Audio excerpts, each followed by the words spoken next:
Hello, Panda. Good morning. Or whatever time zone you're in. Good time zone. I'm still working on getting everything set up just a bit.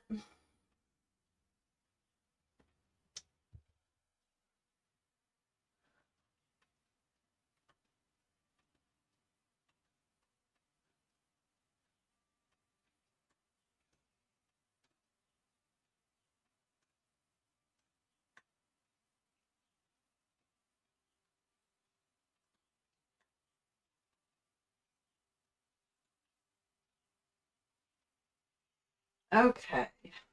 Ooh.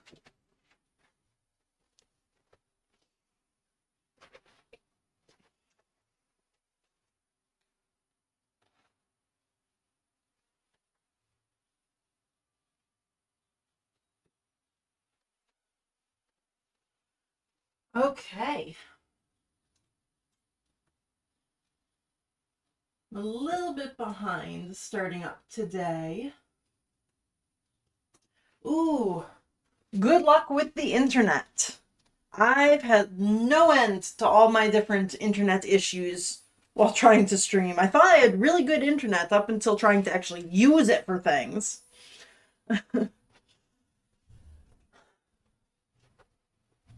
Hasn't gone down for me yet, but it has done the thing where it just like disconnects and reconnects, and that's just enough to really throw everything off.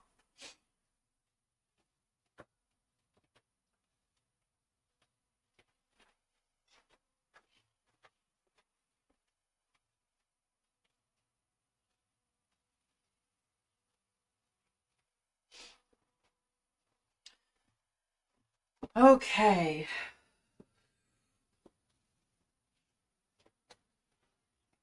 Today I'm just going to be working on a couple of little pattern things. I have the robot Helpy and Lan. Robot needs his little body, and then once he has his body, his hands need to be a little bit bigger than his antenna, but I do have the same ball pattern for that. And then his feet will probably need to be a little bit bigger, but I won't know until I actually have the body in place to see how big the feet are supposed to be. Lan over here needs to have his hair. So I already took his arm off. I'm going to be marking down about where his wing is and where his tail is. I'm going to get rid of both of those. And then he does need a second ear because I'll be patterning around the ear. So I'll have to make a second ear and put it in place because this is not actually the right ear. This was test number 2 and test number 3. So I want 3 on both sides. But once he has that ear, then I can start actually working on his hair. And I don't have a picture for him down there, so I'll work on that tonight after stream. I don't anticipate this being a super long stream. I mean, I guess it'll depend on how much work his hair takes. But if I do get done a little bit early today, that would be great. I still have a bunch of wedding invites that I need to address, and that's not something I'm doing on stream because it's got my actual information on it. So that will be after stream, so a little bit shorter stream today would actually be helpful to give me time to work on that. But I do really want to make progress on these two guys today. That is my first and foremost goal. So he's going to be second, just because the hair is going to take longer. So Lan goes away for now. And Helpy is coming over. Got my bucket of things.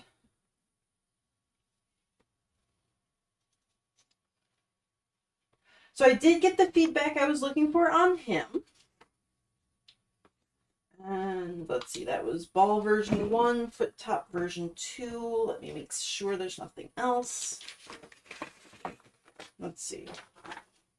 What bits do I have here? There's my foot base, my foot top. I have my bits for his eye. All of this yarn and everything will be for making his antenna. It does need to be a little bit thicker than this. This is just the wrapping around the wire right now. I am going to be putting a little bit of stuffing into the wire, essentially.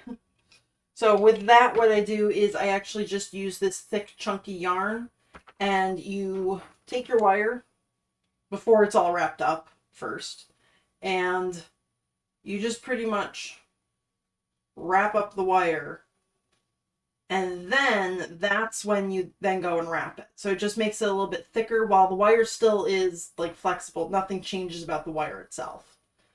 But you just add a little bit of stuffing into the wire there.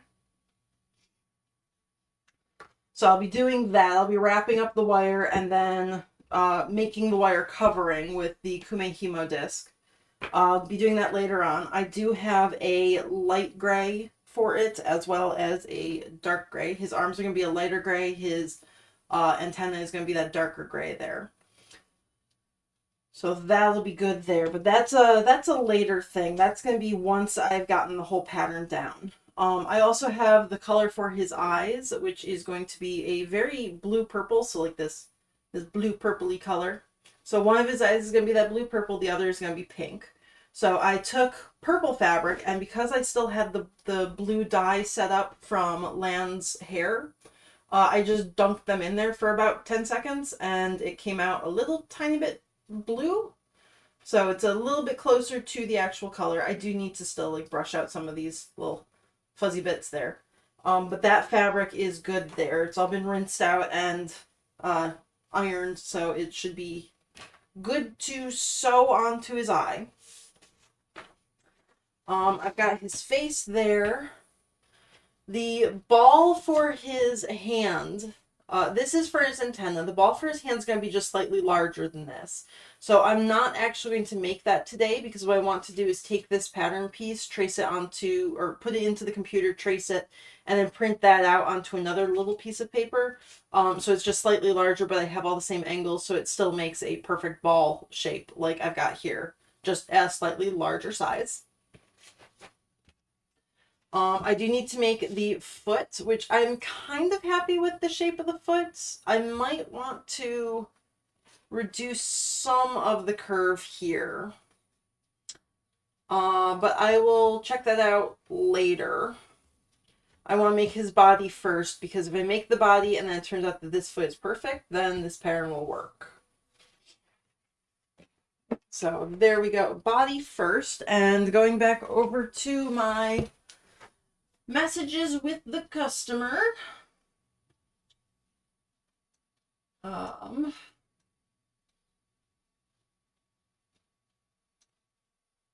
that one up. His body should be 3 by 3 at the base and about 4 inches high. So that's going to be really easy enough to make. Again, he is all super geometric, so I'm mostly making these shapes just to make sure that all the proportions are right. Other than that, like, it's not much of a pattern. He's a almost square rectangle there. I just took off a 1/4 inch from his front, and this side, just because it does stretch a little bit. So I took off a 1/4 inch just to account for that little bit of stretch around his stuffing there. Other than that, that's just a cube. There's his foot. Okay, so his body needs to be 3 inches square.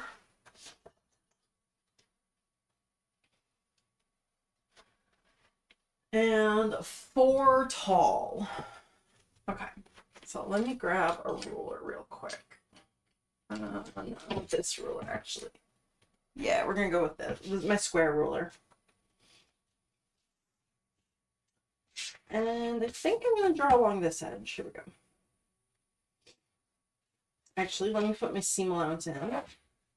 So I'm doing a 1/4 inch seam allowance, so I'm going to just add that in right here. That way when I start drawing, I'll draw on that line there. Hi, Pick! I almost forgot to put it in the Discord, and then I did, and I was feeling very proud of myself, and then I completely forgot to actually plug in the microphone or the Ethernet cable. So I thought I was going to stream, and then couldn't. So I remembered one thing and forgot the two big things. Oh, actually, no, I want a seam allowance on this side too.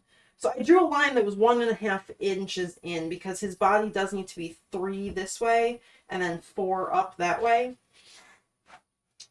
But that's not center line. This is a center line. There we go. So just sketch that out real quick. Okay. And because his body is a square, same as his head, I only really need the one pattern piece. And the only reason I'm doing this again is to make sure that all the proportions are right. Because his face, like I already got the dimensions from his owner. His body, I've got the dimensions. His foot is what needs to look right with that. Yeah. So he's going to be 3 across the bottom. So we're going to go 1, 2, 3, and then I'm going to add a seam allowance going up there too. He is not perfectly square though, like he's not a rectangle body. He does have a slight rhombus shape to him, as per my instructions and my ref sheet that I was given.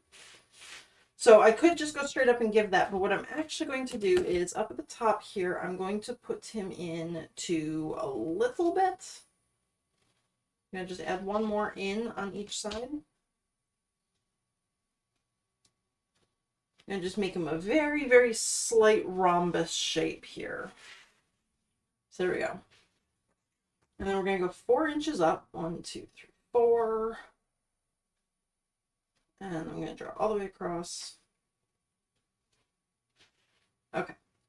And then he's going to need his seam allowance on the top as well. This is where he's going to attach to his head. And then from this corner, I'm going to this corner.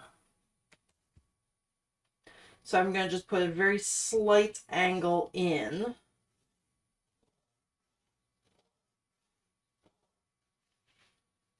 And I'm going to do that on both sides. Now I'm starting with a very small angle here because he's got 4 sides.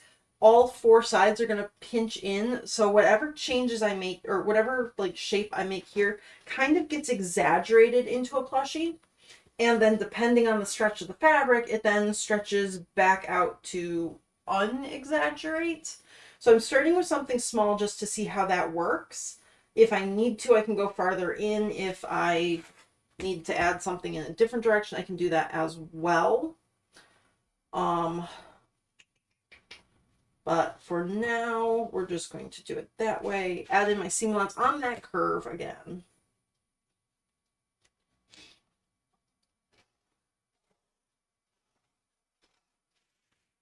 There we go.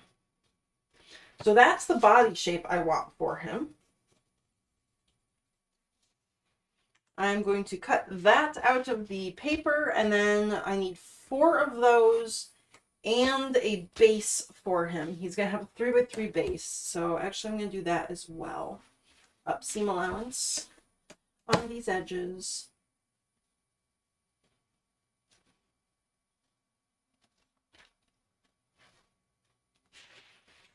And seam allowance here.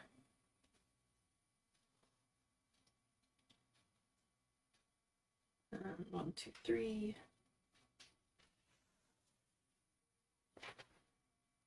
Now, because his body is smaller, this is going to be a 3-inch square rather than his head, which is the 5-inch.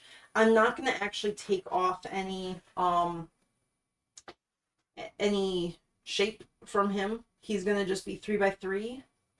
I don't think this is going to stretch super far. If he does end up turning into a like a rectangle shape, it will be almost negligible. So it wouldn't be worth it for me to take off just like a sliver off of there. Our air is pretty gross. It's not as bad. It's definitely like hazy looking out. Yesterday we were supposed to have like bad Canada air from like all day until the afternoon when it would get slightly better, and then they changed it to no, it's going to continue all the way into tomorrow, or something along those lines. But we've still got a warning. Yesterday our air was brown and very, very smelly, very smoke and barbecue type scent to everything, and just gross, hurt to breathe kind of thing. Today it's a little bit hazy, but not like yesterday. So we're still under the bad air warning. I think until this evening, and then that was just last time I checked. I don't know if they've changed it since. But yeah, windows are still closed today. Canada is burning. Not great.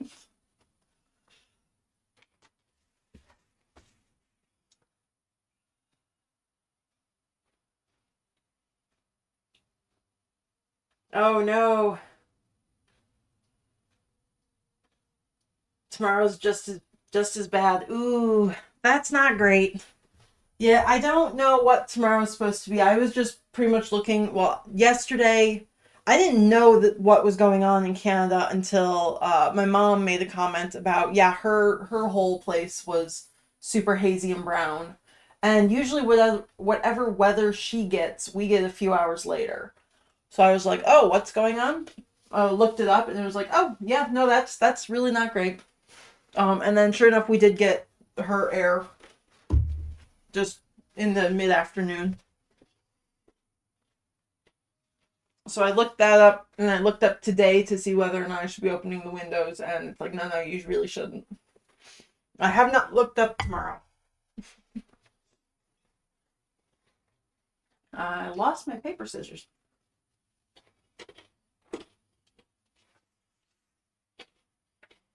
Mm.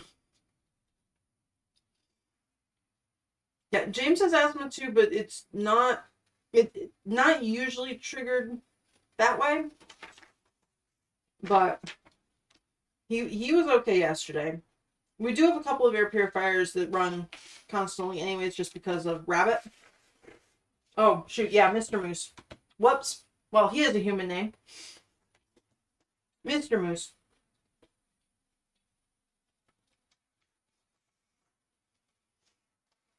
But, yeah. It's tough. I'm used to going by Moose just because that's one of the few names I go by online. But Mr. Moose doesn't usually. Like, he's got a couple of, like, usernames and, like, gamer tags and everything. But he doesn't use a consistent name online like I do. So trying to give him a new name on stream, it's going to take me a bit.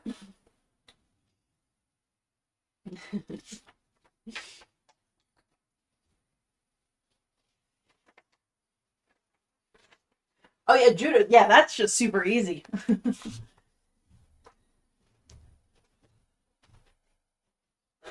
Yeah, it's not. Yeah, not something we have to remember whose name is being said where. Yeah, no, and like Moose or Wayla are what I go by. I do Moose more often now purely because Wayla is like Spanish slang for grandma, and I'm not that old. I picked it because it was uh there was a song that I really liked that I don't even remember what it's called. It's like Deep Forest or Sweet Lullaby, or Deep Forest may have sang Sweet Lullaby, whatever. Something. But it was a really, really pretty song in a dying language that they had gotten somebody to sing a lullaby song in her native language to kind of preserve it before this language died out entirely. And one of the lines is I'm gonna mispronounce it entirely, but it's like Afuta Wela Inome. So I use the name Wela Inome. It actually means orphan's child. So again, not great picking of names there. But I thought Wela Inome sounded really cool, and then I'd been going by Wela just because it was easier to spell than Wela Inome. But Wela is also Abuela. So, not that old. Started going by Moose after that.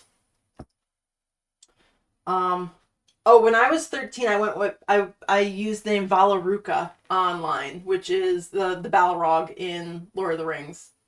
So I went from the Balrog to the orphan child to the moose. So, that's my Pokemon evolution.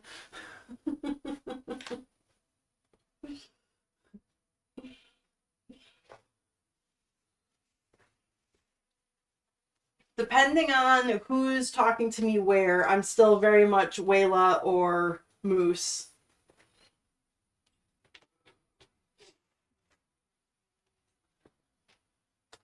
But I don't think I use Valaruka anymore anywhere.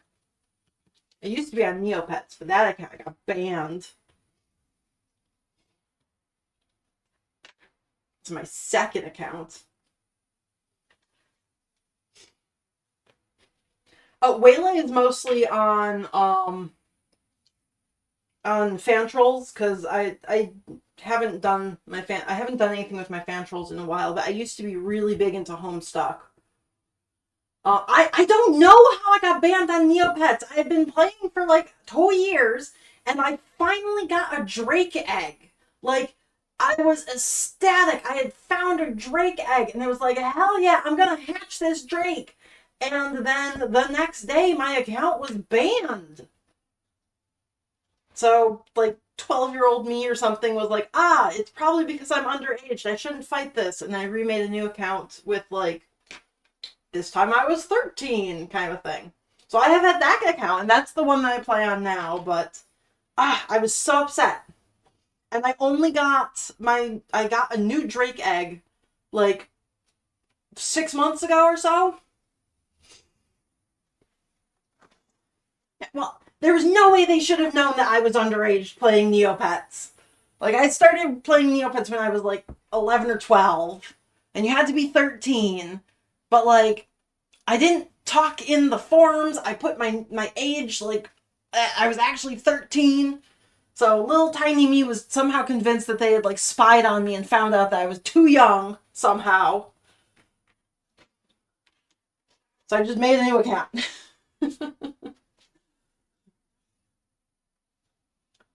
But, yeah. I lost that username there. I was some spelling of Valorauka there. And then changed that. Got a new account there. That's the one that I still have currently.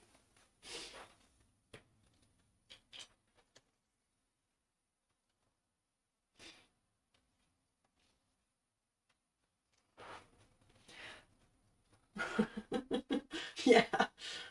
Too young for the Neopets.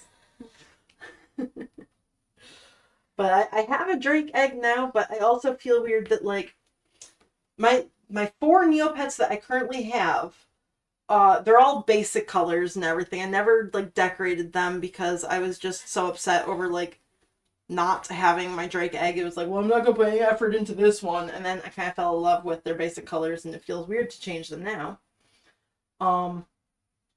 But I'd also feel very weird hatching a Drake egg now for my 5th Neopet when basically all of my other Neopets can drink and vote soon.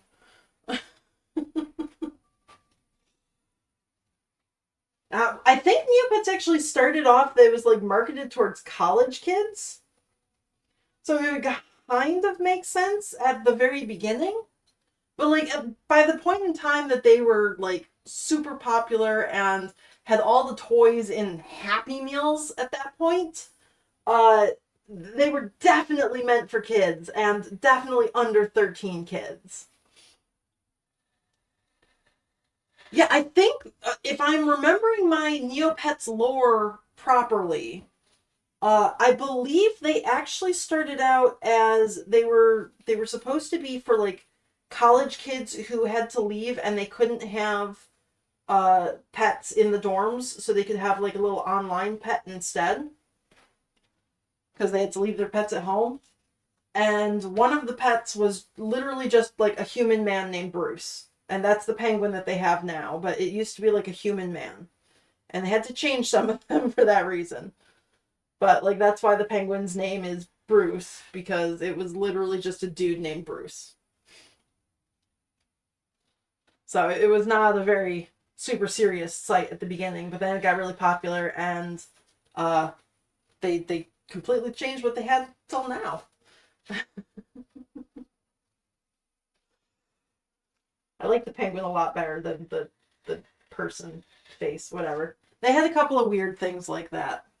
Like I think the chia was actually like a chia pet as well, and they had to change that because again chia pets are an actual thing. So it was things like that where yeah, it started out as definitely like two college kids made this. Yeah, and I'm pretty sure on this. Like I might have gotten some of the details wrong, but I'm pretty sure it was made by two college kids for college kids who had to leave their pets behind. It was Adam and Donna. I do remember that. And Adam liked asparagus. That was like his jokey joke thing. And that's why asparagus was a thing. And he liked his username was like Borovin or something, and he did a lot of coffee stuff. Yeah, exactly. I miss my dog. I want a small man. Yup. Definitely college kids. Didn't think that one through at all.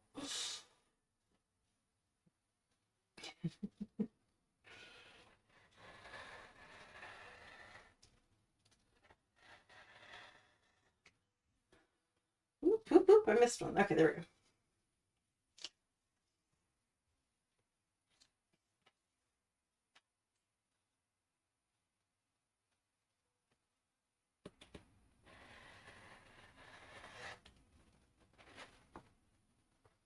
we go. Raising human. Yes, exactly. Give them asparagus and a paintbrush, and they're happy.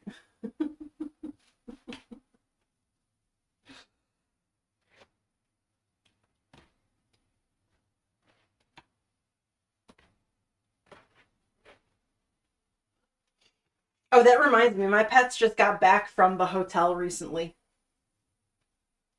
That's the thing that reminds me to keep logging into Neopets, and that's the reason why, even though they've like cleared out inactive accounts several times over the years, my account has survived it all. Because I don't want my pets to starve, so like every 30 days I go in and I stuff them all in like the Flea Bite Motel where they're happy and fed. Like a 1-star hotel. It costs me 5 Neopoints a day. I'm really just splurging there.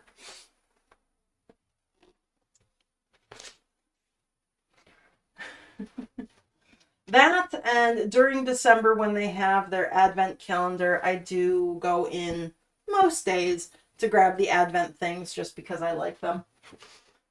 They have not been as cool in the past couple of years as they used to be though. But I'm sentimental and I would feel very bad if my pets were sad. So I continue to do that. It's just kind of one of my every monthly chores, I guess. Gotta take care of the virtual pets. Okay, I've got to pin these guys together. And probably turn on my sewing machine. That would be helpful.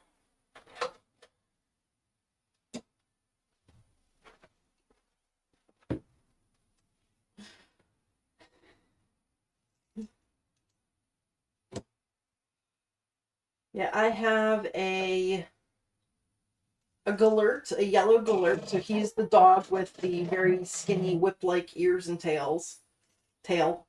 I have a Kugra, which is the tiger. I've got Grundo, which is their little alien dude. I think he's green. I don't actually remember what color my Grundo is.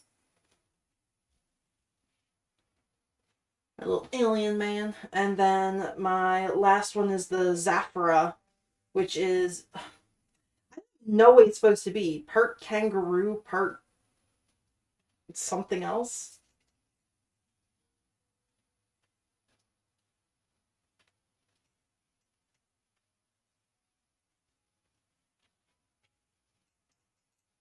But they're all still just basic colors.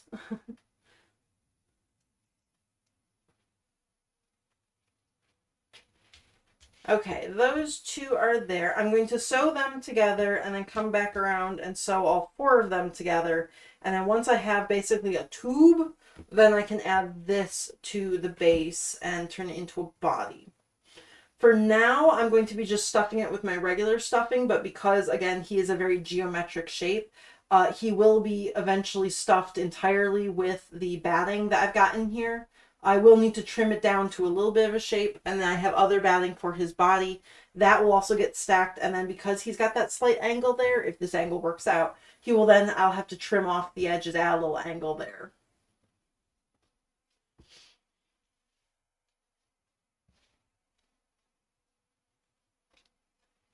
My sister's favorite Neopet were Kachiks.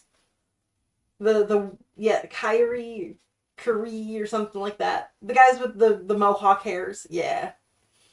And Zweetok. I like the Zweetok. I already had 4 pets by the time I think they released the Zweetoks, though. And at that point in time, you could only have the 4 pets. Yeah, I couldn't get a Lutari either, and I was very salty about that.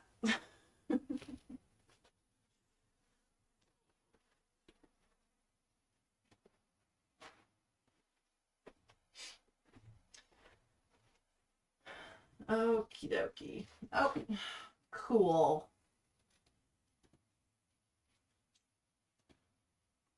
Let's try.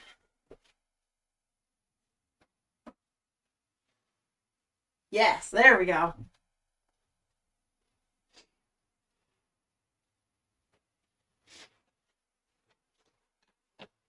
Okay. I need a different foot for my machine.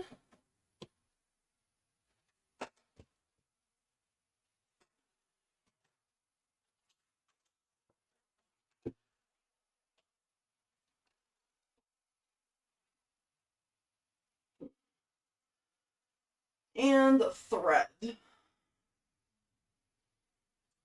I want something that's going to contrast in case I have to pull this apart later on. So I think I'm going to just pick brown.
Oh gosh, yeah. Lutari Island in 2007. That was right about when I was graduating. I had like a flip phone. And then by the time like people were actually getting like smartphones everywhere and they were super prolific, they shut down Lutari Island.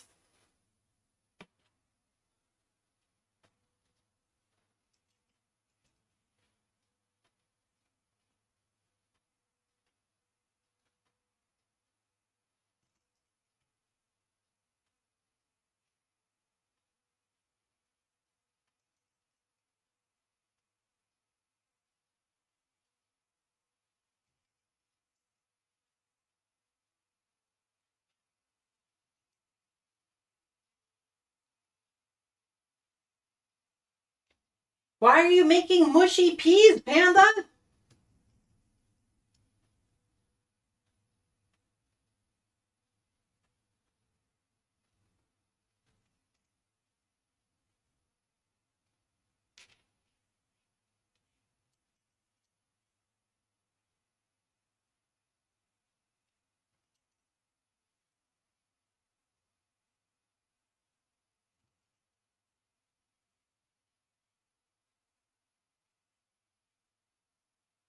Okay. Someone else gets to eat the gross mushy peas. Ah, you still have to make them. Ew. Ick, ick, ick. Mushy peas are just a nasty texture. I don't like them at all. I like frozen peas cooked. Those ones are good, but as long as they're not mush.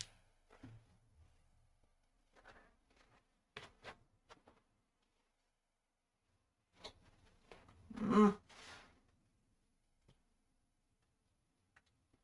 Oh my goodness. Okay. I only have two cameras set up today so that I can use my actual phone as a reference for Land's hair. But that means the order that all my cameras are attached has been messed up. And I don't know my new buttons.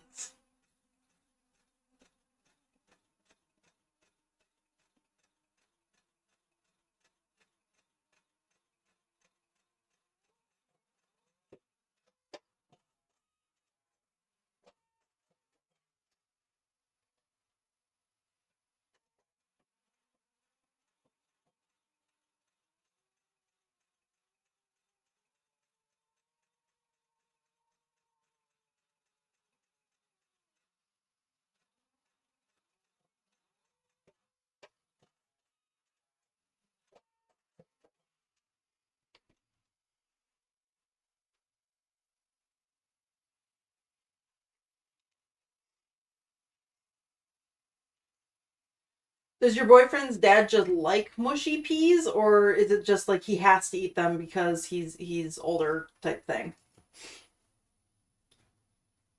Like eating because enjoyment or eating out of necessity?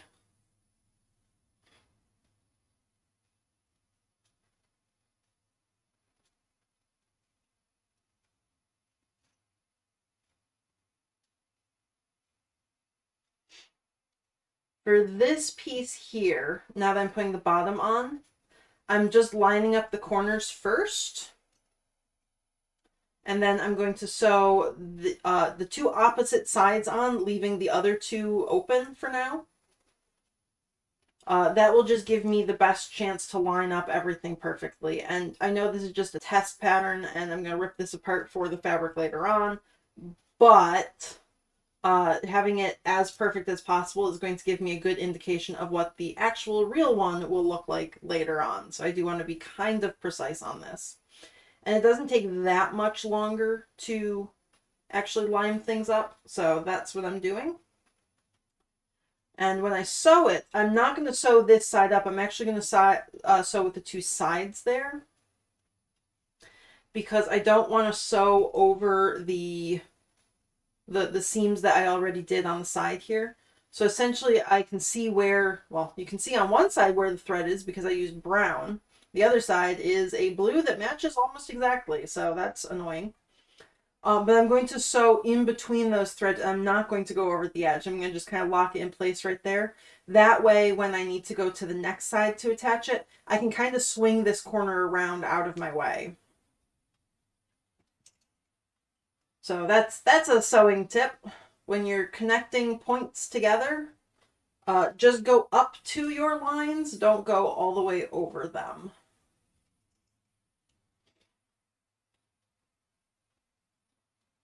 There we go. Okay. Let me grab my phone real quick.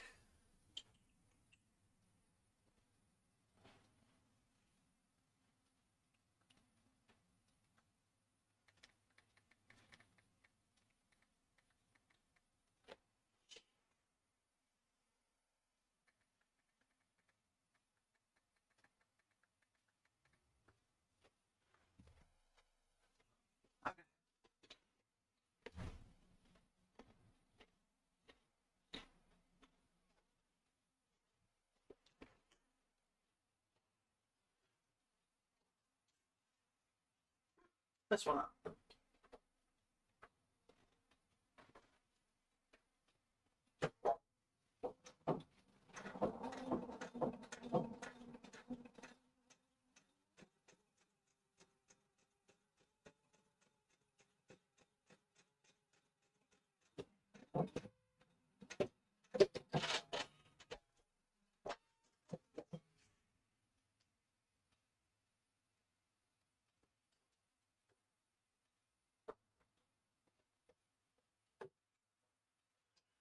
Pointy sick time.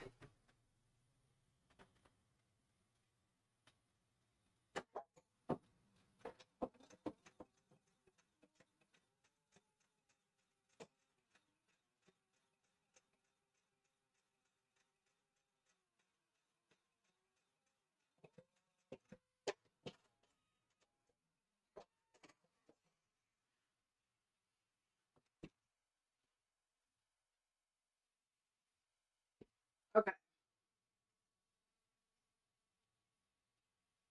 So you can see on this one where I went up to it, I only went as far as that stitch that was coming down from the top. I didn't go all the way to the edge on that. That way, when I have to line up this corner to make this line work, this corner is still free, and I can move it around to line up with this piece all the way to the corner. So just a little tip for sewing bits together, especially when you have like geometric shapes like squares or just any angles there.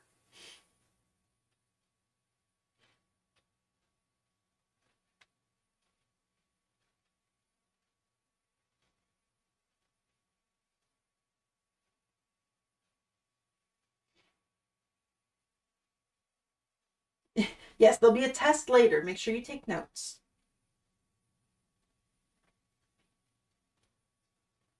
Yep, there's my corner, and I can just take it from, it's lined up, kind of, missed that one entirely, but it's lined up with this corner here.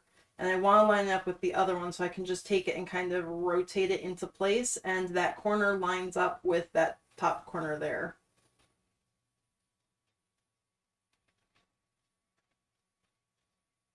And that one I caught entirely in there, so this corner does not line up because I squished it. If this was a final plushie, I would be going back through and taking that stitch out and changing it and like redoing that little stitch there. This is not, this side here that I'm doing is just going to be the back.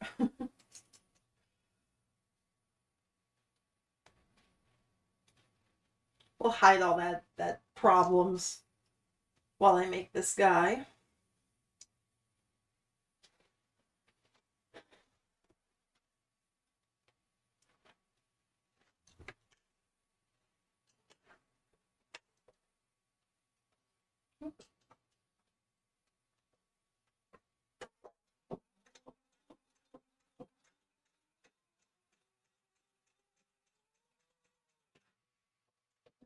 There you go.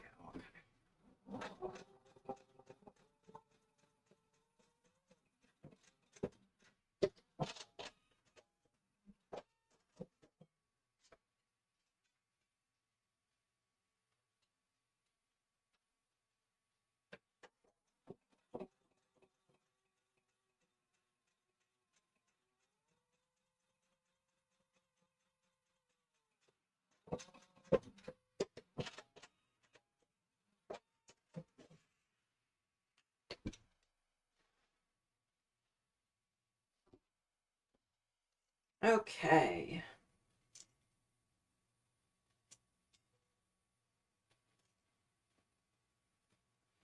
So there's my little body.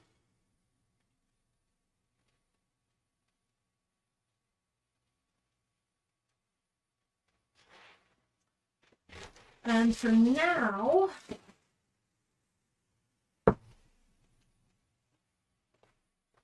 it's just getting some squishy stuffing. Oh, actually, I do have some small bits.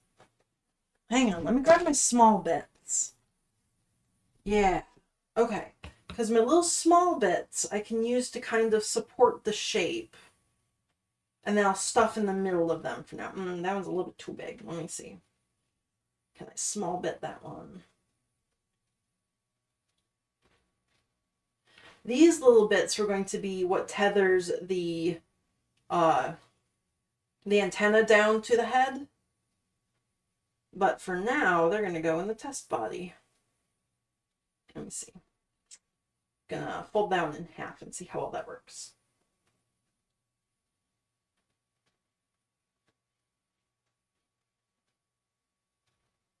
Okay.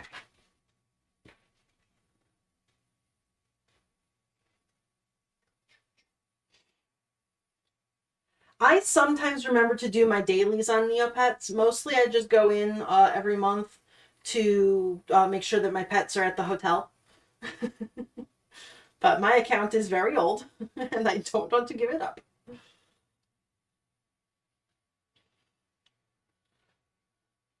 Neopets is just, I don't know if it's a game that you want to play right now. Neopets is just a website. It's just neopets.com. The website is entirely broken. Like half the pages are super old. The Flash games don't work anymore. Half of the dailies involve Flash, so you can't play them. Good luck trying to guess the lunar moon. It is entirely broken, but it's great. It more so, I think it's the nostalgia of the site that I like, not so much the actual state of it. They tried to do NFTs a while ago, and everybody basically rebelled against it entirely. So, that turns out a little bit more square than what I'm looking for. I want more of that angle to go in. So instead of doing just that 1/4 inch in, I may do more there. Let me take all this puff out.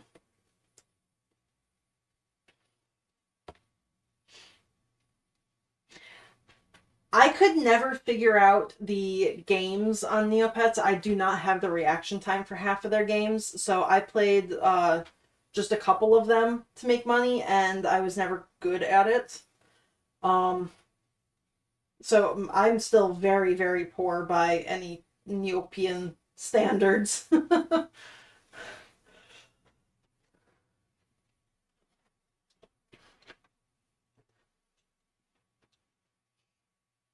um, I need a marker.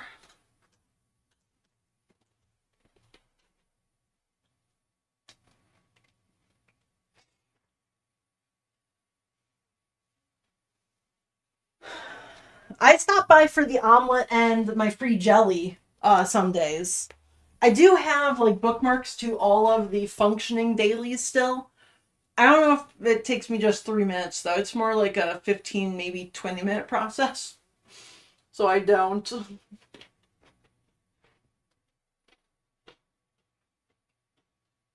I think I recently got over 1 million Neo points. And that's like what? How old is my account? I think my account's 19 years old.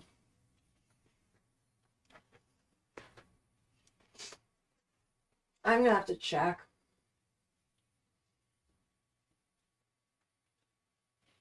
Okay, let me see. I've gone in a 1/4 inch here. I think I'm gonna try a 1/2 inch. So I'm just kind of marking it here.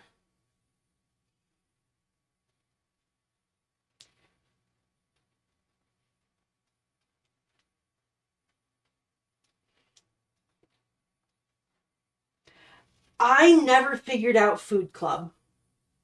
Like the idea of like which ones you're supposed to bet for and things. I could never wrap my head around that. I know there is a Reddit group that just tell you who to vote for. And I've done that a few times, but then I always forget to go back and collect my winnings. So not great. I didn't have video games growing up. My parents were very much the like crunchy outdoors type. We had a fantastic tree house. We did not have any game systems. My very first game system was I bought myself a Game Boy Yellow when I graduated from college, and then I played. Was it? I bought myself a Game Boy, the one that could play Gold. So my first Pokemon game was Gold. Um, when I graduated from college.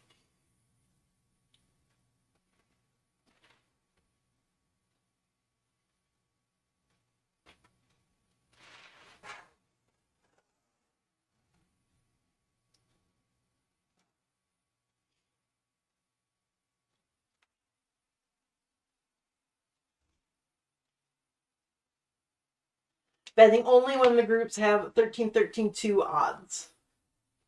Yeah, but then you actually have to like remember those things. Okay, let me go sew this guy up. I did mark all 4 edges. I'm going to just take them in about a ½ inch total now. And then we're going to see how that turns out if I get that rhombus shape that I'm looking for.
And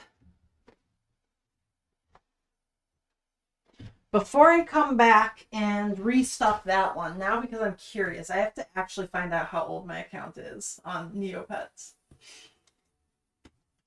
Neopets.com.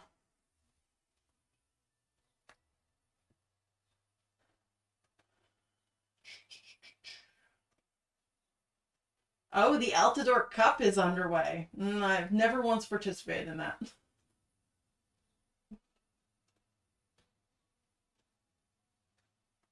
19 and a half years. My Neopets account will turn 20 in October.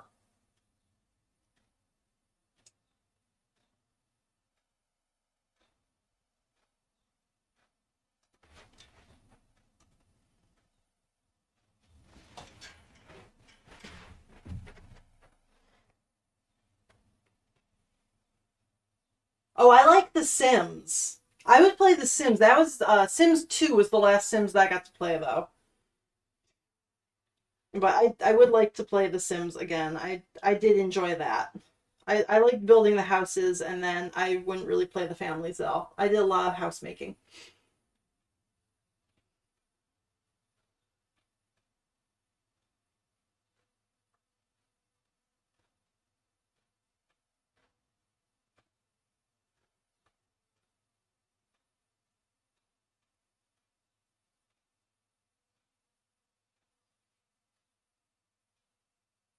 Yeah, I know food club's the best way.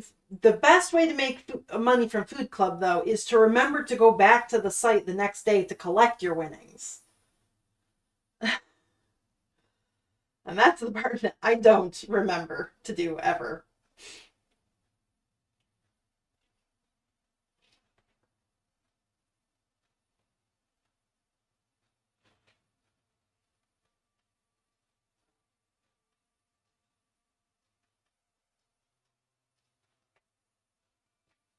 Okay, you have to go back within the week to collect, which I don't. I try. I will like, so I get the email that says all of my little guys have checked out of the Neo Lodge, the little flea bite motel that I put them in, and to like that they're all happy and well fed and everything. So I go back on that day and I put them back in again. And then I will do all the dailies and try to earn money and be like, yeah, I'm gonna remember to play this time. And then 30 days later, I get another email saying your pets are coming at home, and I go, ah, fuck.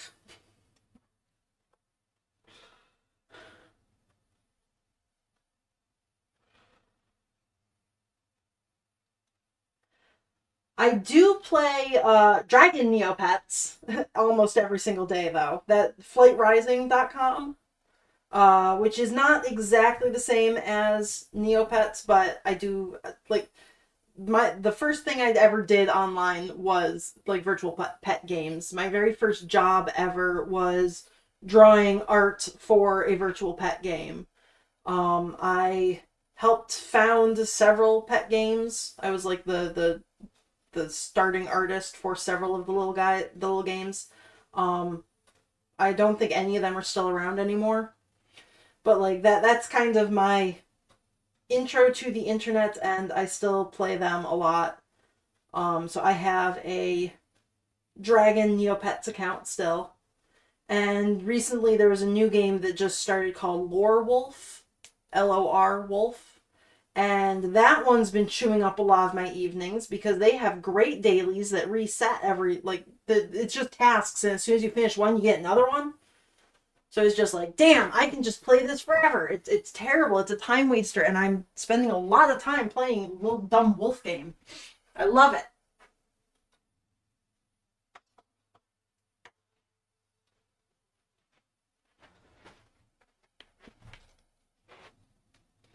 The stitches that I put into the top corner here came out, so I'm just going and kind of tacking that down in place with a piece of thread. Let me start here. Because I don't want to unstuff it and go back to my machine and sew it up and everything, so I'm going to just hand sew this little part together just so I get the right shape.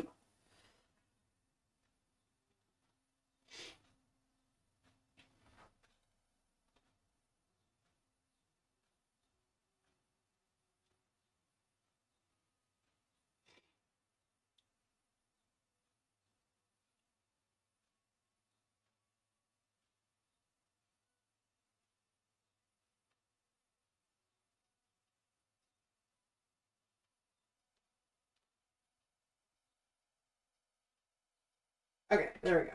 So that's, I think, the shape I'm going for. It's not going to be as entirely puffy, and I tried to keep a little bit of the stuffing like lightly in there, because I am going to be using the shaped stuffing, all of that batting there, rather than the batting edges with stuffing in the middle. But I also don't want to chop up the little batting until I'm sure of the shape. I did chop it up for the head just because I know that shape. But I don't want to do the body just because, well, it's 3 inches at the bottom and it's going to be less at the top. Let's see, it's only going to be a little over 2 at the top there. So I took off a half inch of each side to get that little rhombus shape. So I don't want to take off too much more than that. Or cut too much of those little guys there. Not until I have the right shapes.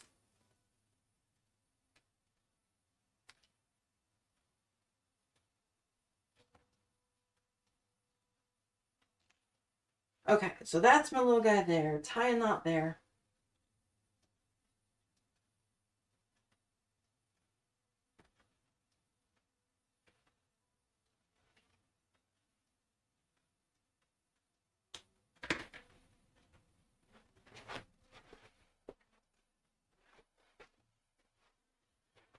I'm gonna just pin this closed. I don't want to stitch it closed because that's just more that I have to unstitch later.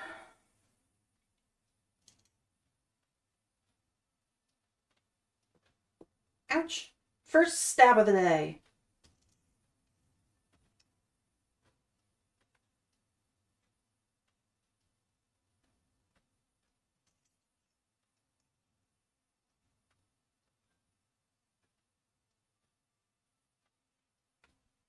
Okay, so there's my head and there's the body. I do kind of want this to be centered. Yes, blood everywhere. Let's see. So 2.5. Gonna just draw on the base here.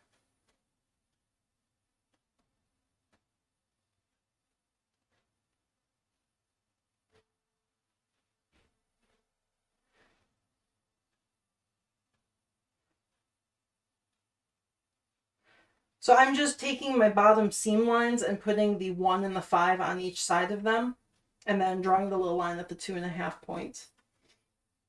So it's a little bit different on this side just because that's not sewn together, but there's my 4 points. I can turn his base into a target. And then I said this was about 2 inches. So I'm going to just draw 2 more lines.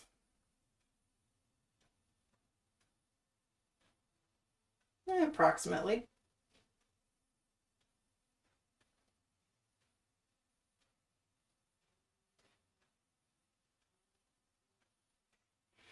So that's approximately where his body needs to connect. Yeah, I do. I want to make a stab counter. Something just so that every time I stab myself, somebody can just be like, oh, add 1 stab to the counter. Or pins that I've run over with my sewing machine, because you should not run over your pins with the sewing machine. Don't do that. So every time I break a pin on the machine, there should be a count there, just as a, this is why you don't do that. Don't do as Moose does. Do as Moose says.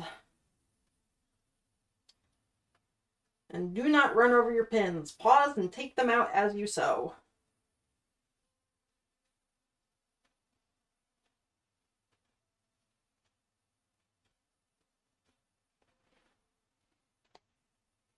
There we go. So that's where the body's going to attach.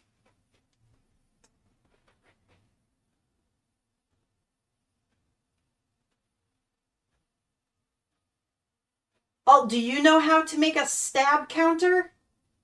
Like if Pick types in like exclamation stab, then whatever bot it is says like Moose has stabbed herself 1 time, and then it just makes it go up each time.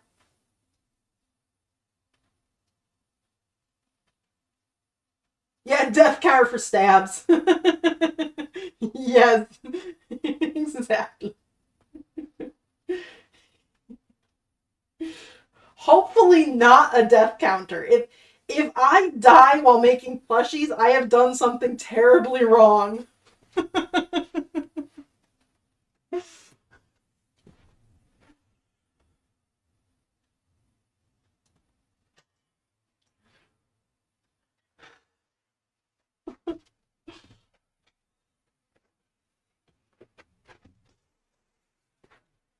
Okay, so there's my body. And there's the foot.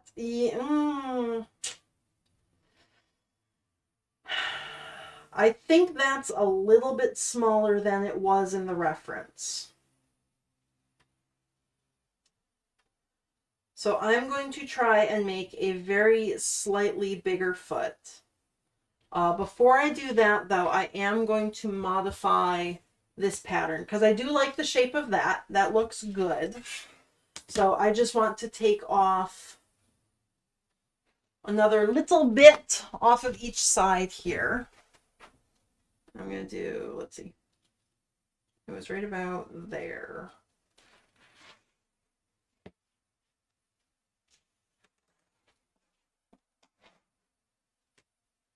Yes! Stab counter, thank you! That's fantastic.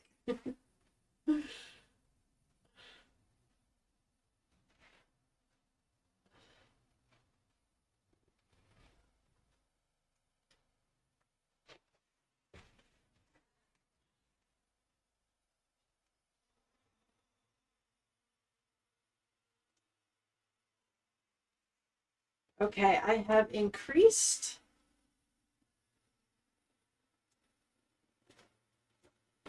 Okay, so those are my new lines, and I'm going to erase my old lines. Normally what I would do is leave those lines for later, but I do like this new pattern as is. So I don't think I'm going to ever need those lines again. I won't cut off the extra paper. That's going to stay. I'll just fold it over when I go to cut this out of the real fabric. But I will have the new lines drawn on, and I'll make a note to myself that that's the rhombus shape that I want. Okay, so new lines, 2-inch opening at top. Okay.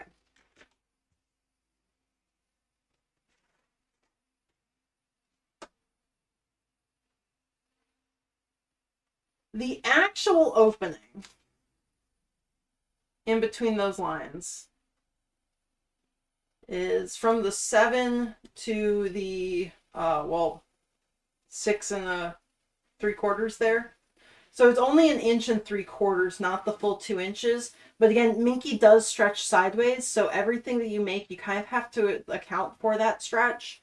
Everything, like generally, whatever you're making, if you want it to be this much, take it in by 30%. So that's the shape that I'm going to use for the body. So this is going to be body versions 1 and 2. I made my and sign backwards. It's gonna bother me unless I fix it. This is version 2. Okay, so I've got my body pattern for this little guy. The foot is a little bit small from the rough that I was given. So I do want to make a slightly bigger foot. So let me pull out the foot pattern. That's that one there. So I want to make a slightly larger base, and I want to make a slightly larger top. I'm going to need a piece of paper for that one. Let's see, where's my bits? That's not big enough.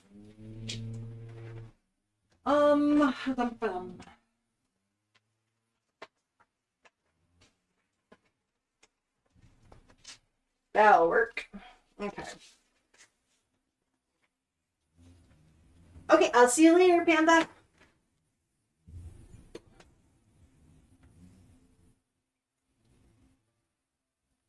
I want the base to remain where it is.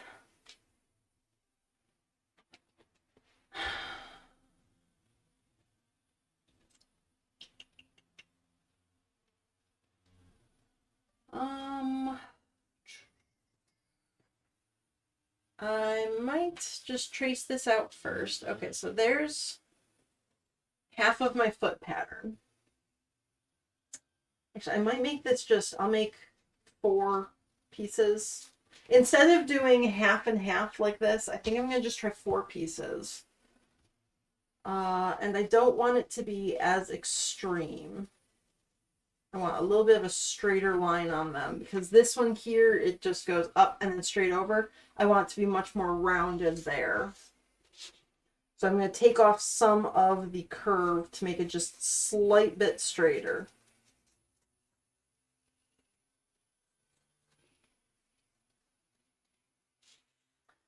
And then I'm going to add just a little bit around it.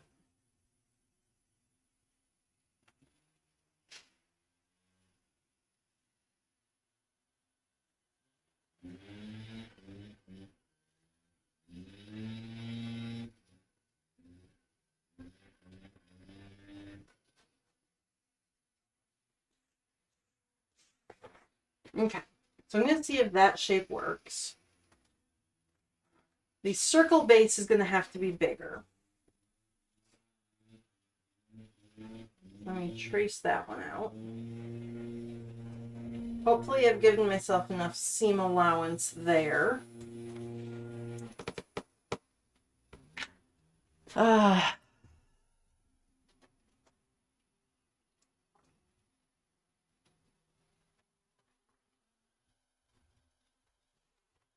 Okay.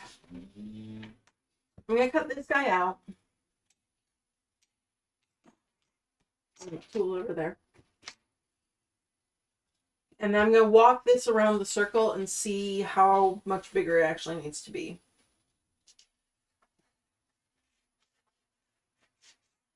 I can trim that off. That'll be good for some other small bits.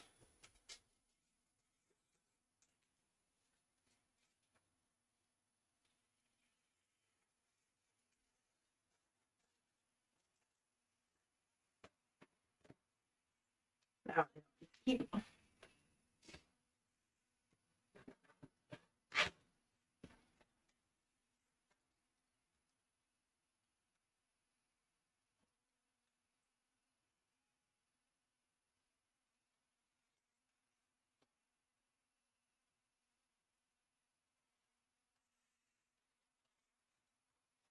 Okay, welcome back.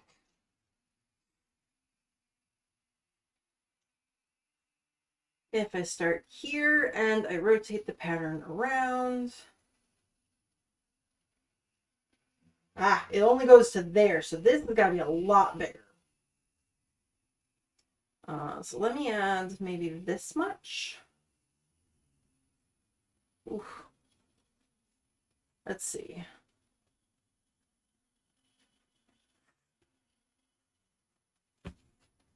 Okay, so now if I start here,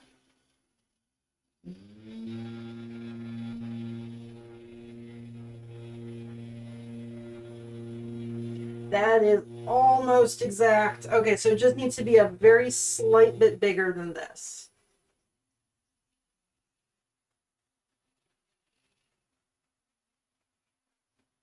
And I'm only tracing it around 1/4 of the circle because there's going to be 4 of these.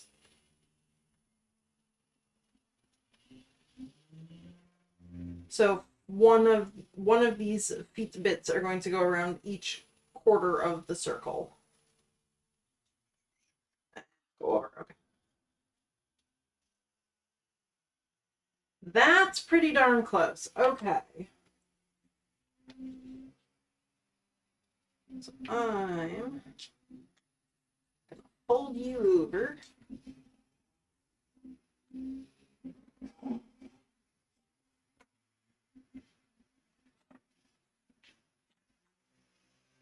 And again.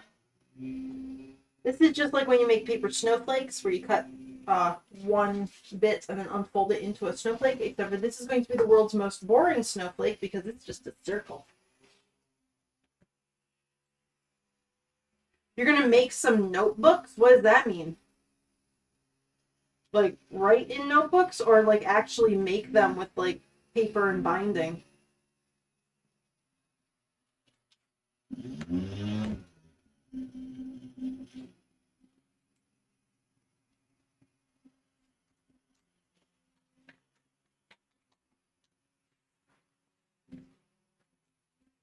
Oh, damn, that sounds cool.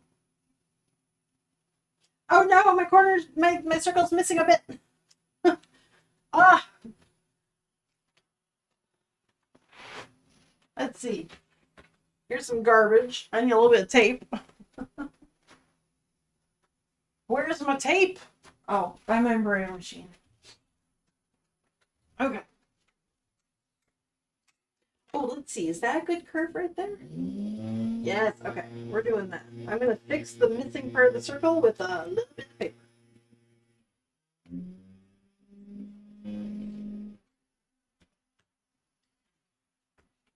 Do you also make your own paper to go in them, or do you just take like regular paper and put it in?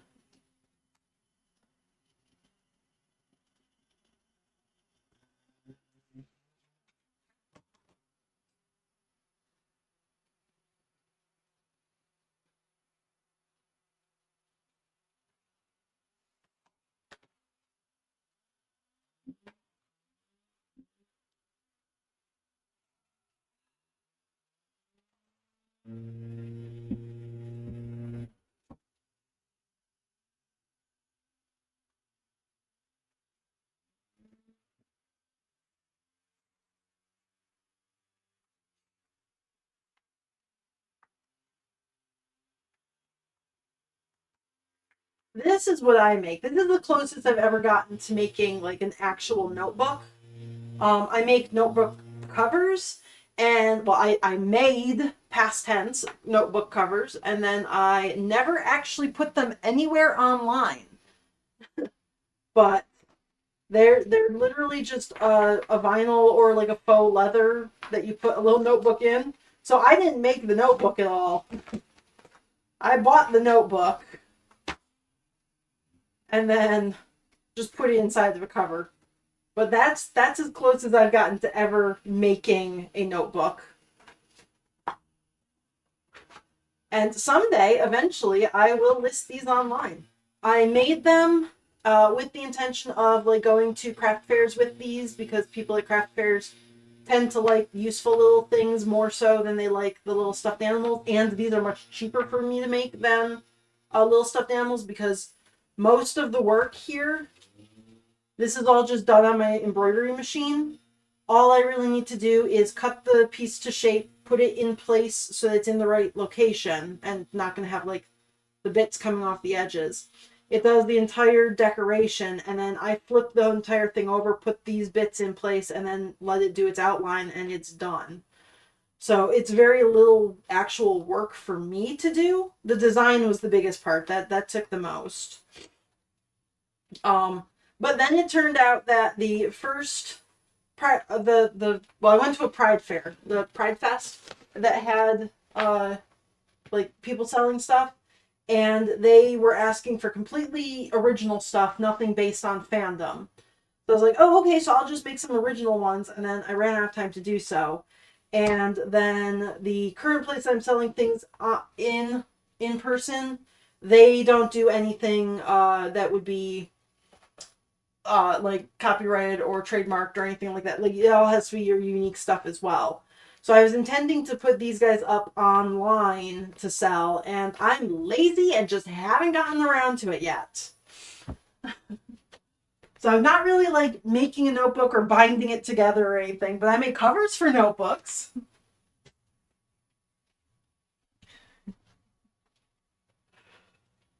For a friend, I also made some that had the fire from Dark Souls, and then on the back it just says like you died. So I made that for him as a gift. And now I've got the little Star Trek ones that I've been meaning to sell and just haven't.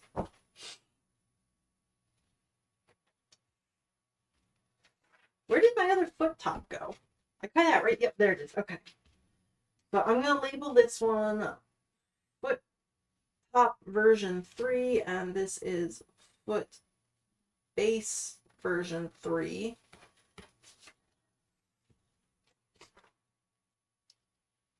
Everything gets labeled so that I don't mess up and start using the wrong thing. And then I need some small fabric to cut those bits out of. Da, da, da, da, da.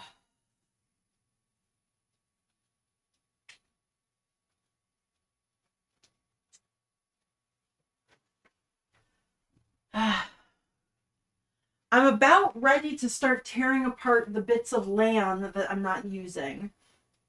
So, like, he has his proper tail now. I do have a smaller tail that was just too small. So I need to tear this apart to start using for fabric. I'm not sure if that's... Oh, I could maybe get 2 pieces out of there. One there, maybe one there as well. I don't know. Hmm.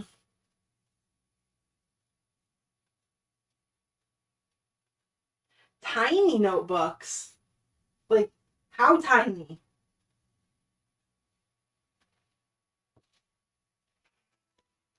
Tiny, small, and medium, but like, how tiny is tiny?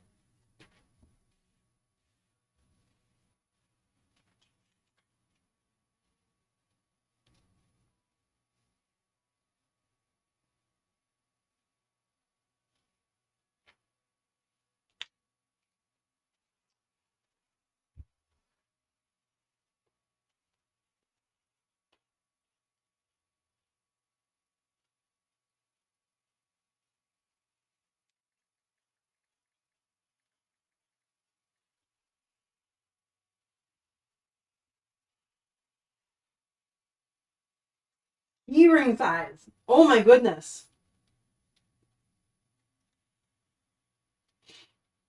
That is incredibly tiny.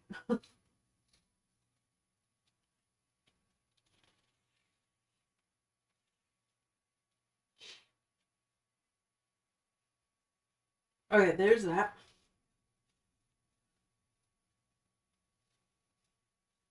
Hmm. Which directions? Oh, I might actually want to trace it right here. Because I do want the stretch to be going the right way on this test. Otherwise, it's completely useless to me. You have to write very, very tiny. Okay, so I'm grabbing purple because I don't want my green lines and I don't want to mess them up with other ones. So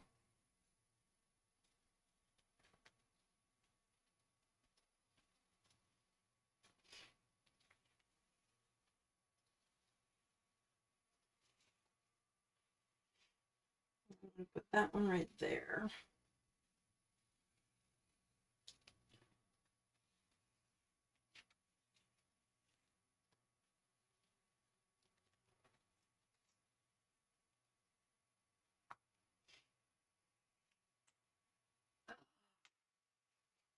Five centimeters small. Holy cow. That is tiny.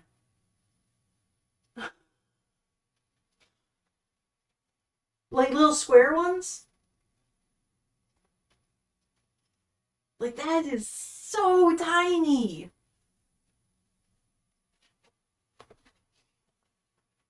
Is that when they're open or when they're closed?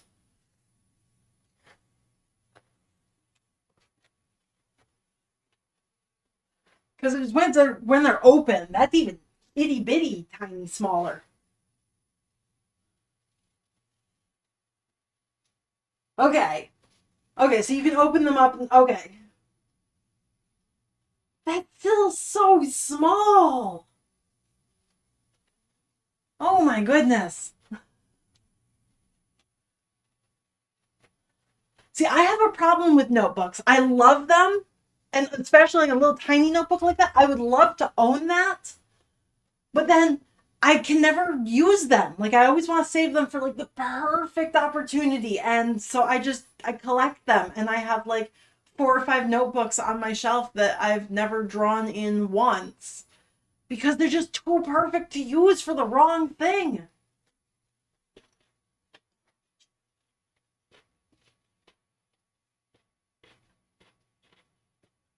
Okay, goodbye, lamb tail. You are too small. Now I have a hat.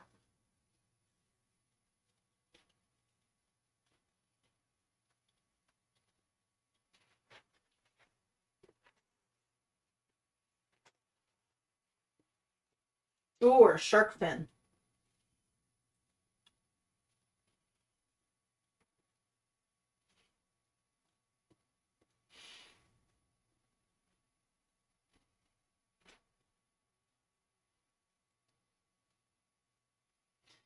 You think Helpy's owner would mind if I just sent them a plushie with a shark fin on top instead of the antenna? If I just redesigned their OC for them?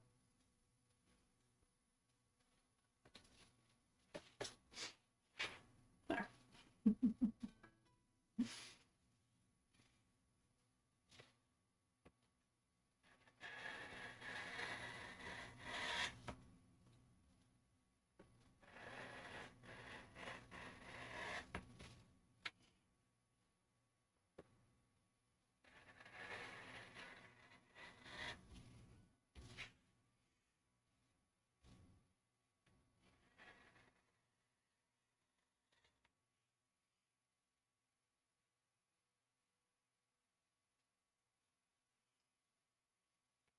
No, pick. Well, you can't have any of my notebooks. I need them for the perfect reasons. I just haven't found them yet.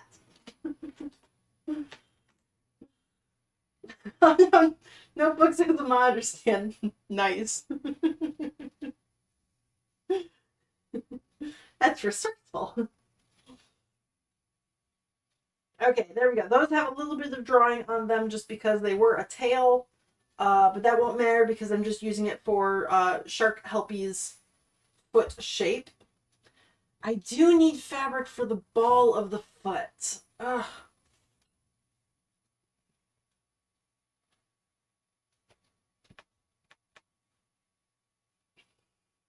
Yeah. Yes, absolutely. Gotta move the monitor up. Those inches make a difference. I completely understand. Oh, my work table here, I ended up raising it about, I think about an inch, and it was like, oh, this is so nice now.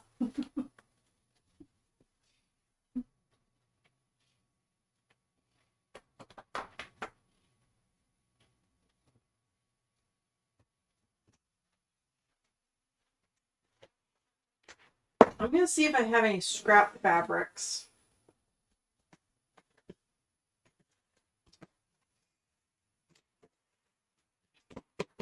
Scrap fabric. Ooh, that one. Ooh, right on top. That might be big enough for the circle. Ooh, it is. Okay, fantastic. Because none of the other bits I have from Lan are big enough for that circle, and I don't want to chop it out of a brand new piece of fabric.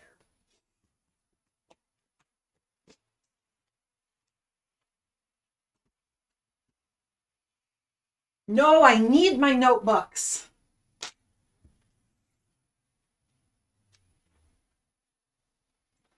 I don't think I can get. Oh, I like that corner, so I'm going to put that right there.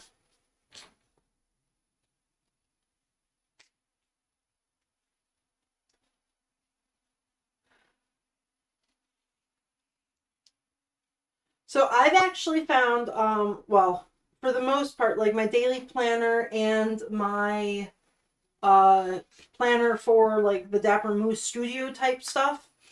I use Happy Planners for those, which are, it's a brand name of basically a very specific type of planner in that let's see, what are in here?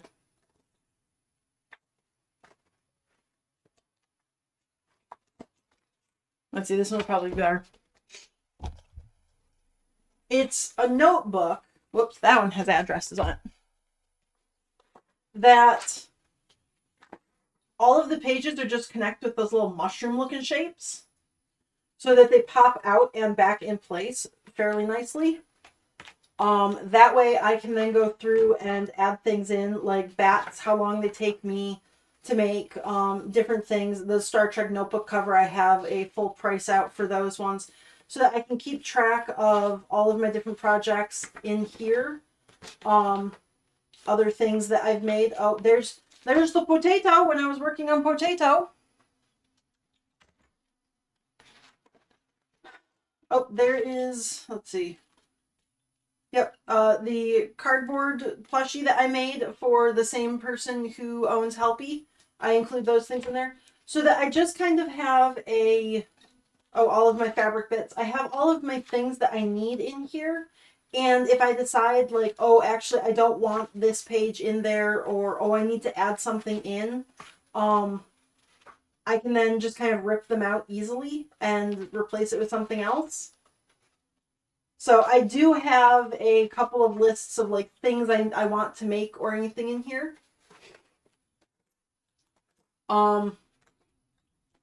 Yeah, so this is usually what I use just because I can remove pages and put new pages in and change the layout of things easily. So I don't feel so frozen with indecision about making the things or like writing them down. So I found that this kind of a notebook where I can just take things off and put things on, that really helps with me staying organized. The downside is that things do pop off of these rings occasionally, so they don't travel super, super well. Or if they do, then you have to just replace those pages if they keep falling off. But I found that using these, like the disc system here, it gives me less anxiety about writing on the wrong page so that I actually use my notebooks more often. So I have one of these for like, well, this is my recipe book basically, where it has all of my projects and like my time workups on them. That's what I use for future projects. Like if somebody comes and asks me like, well, can you make me a plushie like this? Even if I've never made that exact plushie before or it has some differences, I can tell you basically like, oh yeah, to make this body type takes me X hours. To do this much embroidery takes me X hours. So I can give them an idea of what the plushie is going to actually take in terms of time and therefore the cost of it. And so I've got my recipe book for that. I have another planner that I'm not going to open up because that one is full of like things I post on social media and all of the sales that I've made to whom and where. So it's got a lot of just information on there. And then I have a daily planner as well that is just for like things I need to do each day, upcoming tasks and everything. And so those ones I actually use and write in because if I mess up, I just pull the page out and put a new blank page in its place and write on it again. The sticker on the front, that is my little Mr. Moustache drawing. Um, and then I just nice fancy font because I cannot write cursive that well, that consistently. And then I put that design into my Cricut and printed it out on label paper, the same stuff that I use to print labels for different boxes. So my Cricut just cut around the edges and then I stuck it on top. The cover itself is just laminated cardstock from the craft booking section of a craft store.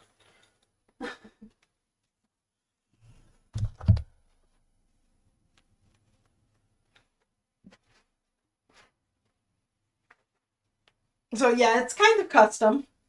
It's falling apart already, but I like it. It every all the stuff in my craft room is either this light blue color of the mat or like a teal color because I like teal and light blue.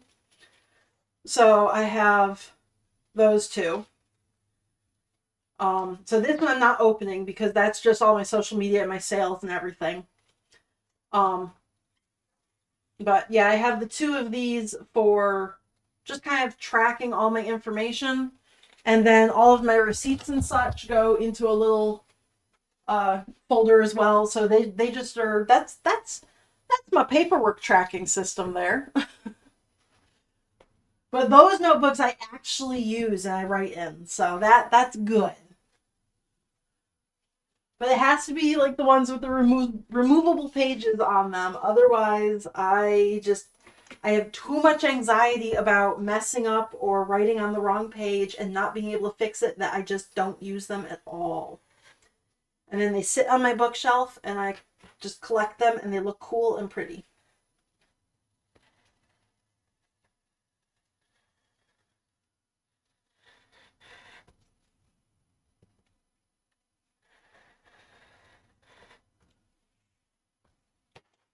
I think my smallest notebook, definitely not the 5 centimeter one. I do have one that's probably what, maybe 50, what is that? 5, 10, 11, 12 centimeters or so wide.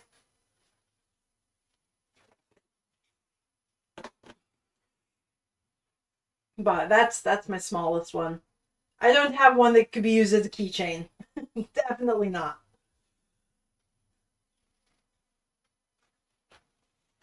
Ew.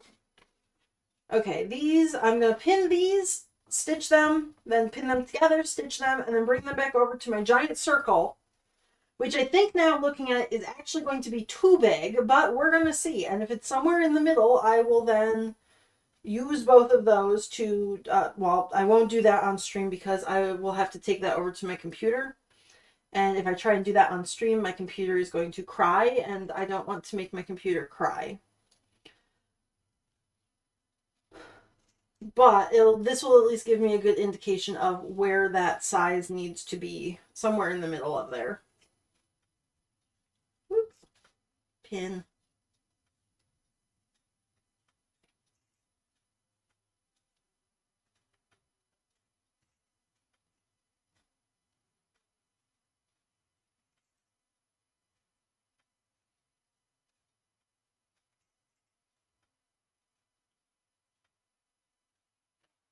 Okay. Stitching both those sides together.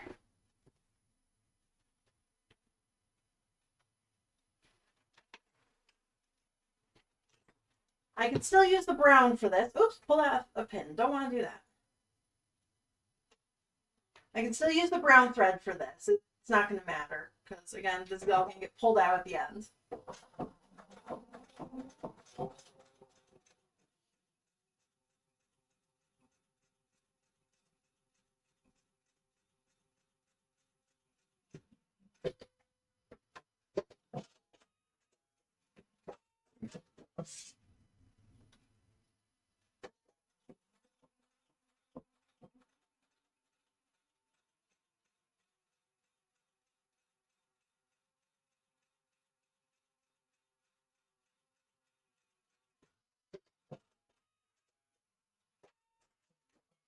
Okay, and I think I'm going to repin these right here.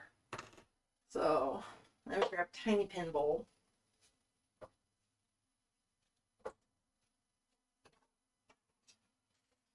Don't fall.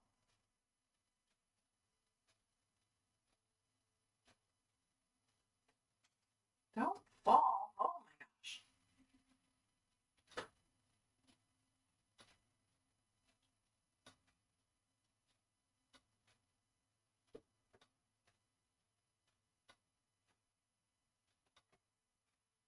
I am starting with the middle and then going to the two corners.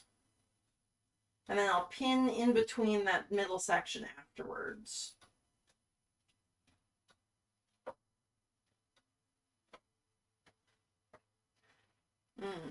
And already looking at this, I'm not sure if I'm going to like the shape of it.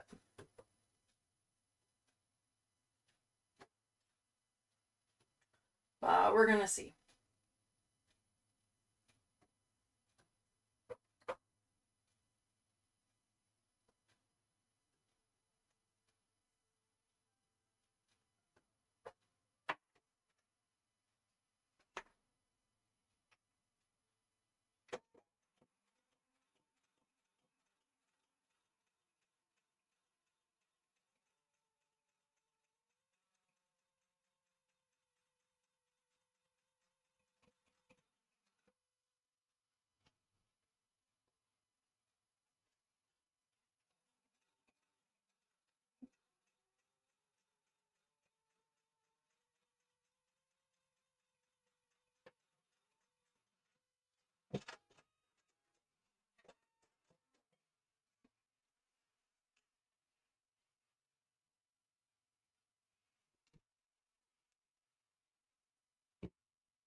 We'll see how that turns out. Okay, got my circle. I didn't draw my coordinates on the circle though. Oops. So I want to have the northeast, southwest all marked out because that's where I'm going to pin the corners to first, just to make sure that everything is lined up. And then again, I go back and I pin between the marks first, or afterwards. Marks first, rest of the pins after.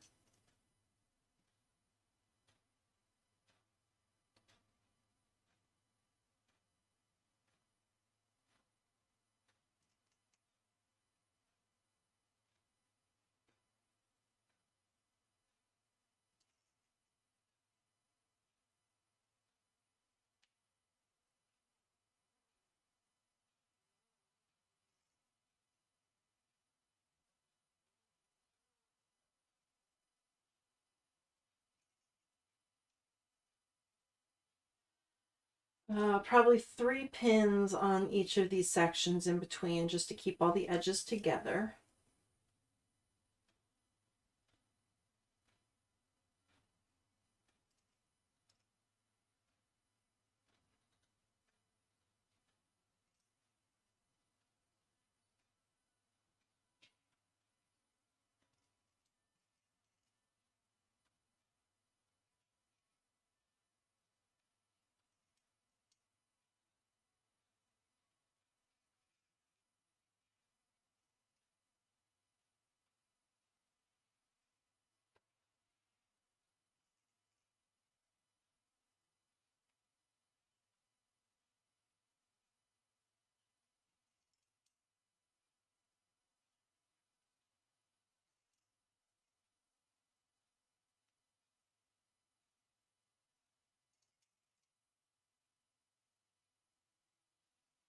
Okay, there we go.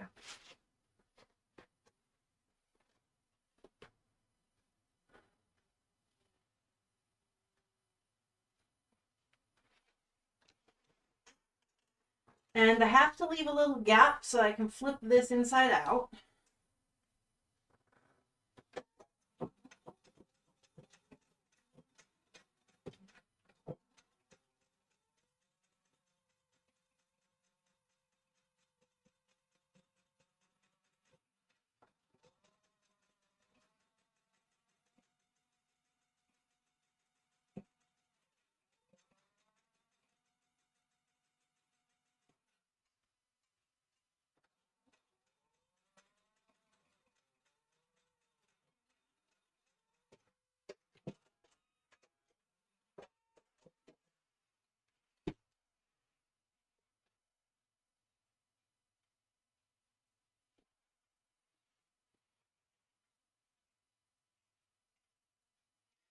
That may not be big enough to actually stop through. Oh well, it'll be fine.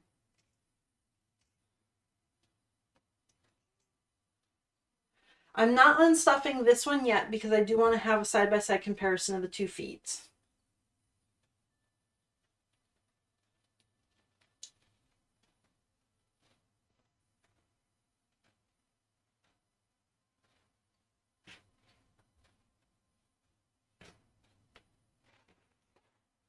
I think the foot size is going to end up being somewhere right in the middle of those 2.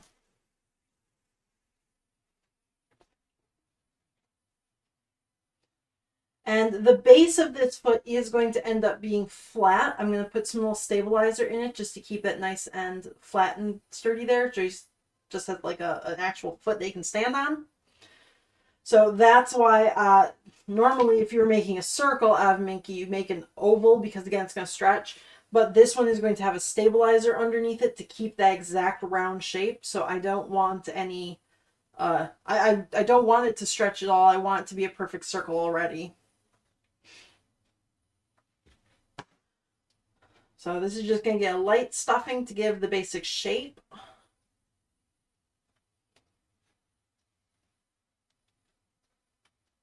This is probably about half the amount of stuffing I would put into it as the like actual foot. Just right there.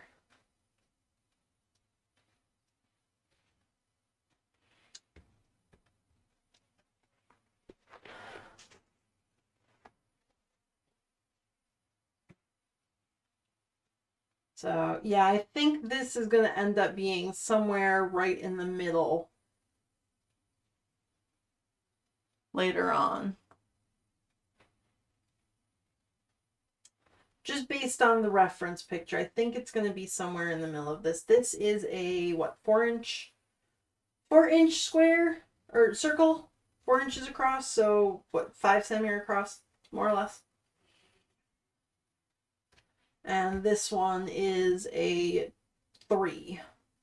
So I might end up doing something like 3.5 right in between there. But I also need to take a picture of him with the legs, and what I will do is I'll actually edit this so that it looks like he has 2 legs. I'll just use the one, but I'll put it in there twice, so you can see them side by side. He has his little antenna, which right now he's got his fish or his shark bit there. So he's got that. He's got 2 different foot sizes. He's got the foot pattern. So foot version 3 and foot version 2 because number 1 was not good. He has his body pattern there. The face pattern, where did I put my paper? The face pattern is right here and one other right here.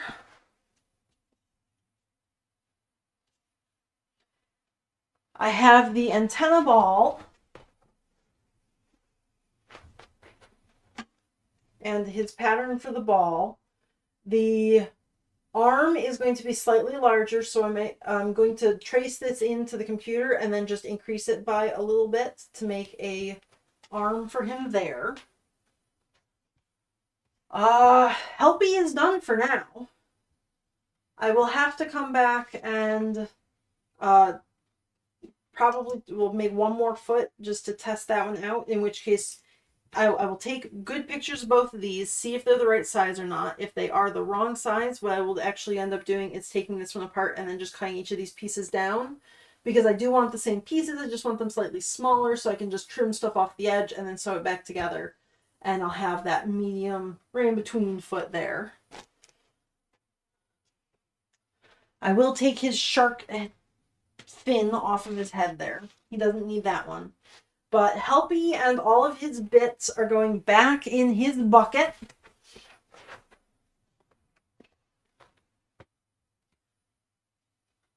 So Helpy is there. And these are just all the little bits I'm using for him. They go back in there. This is going to go along the side. That one, I can keep that edge, but I want to get rid of some of the others. Okay, that's going to just toss in the closet for now. And then the feet, and the little antenna ball, and his body full of pins. So there you go. Helpy is done for now. I'm going to put the extra parent paper in there as well. Helpy is done for now. It is hair time. That bucket can go back away.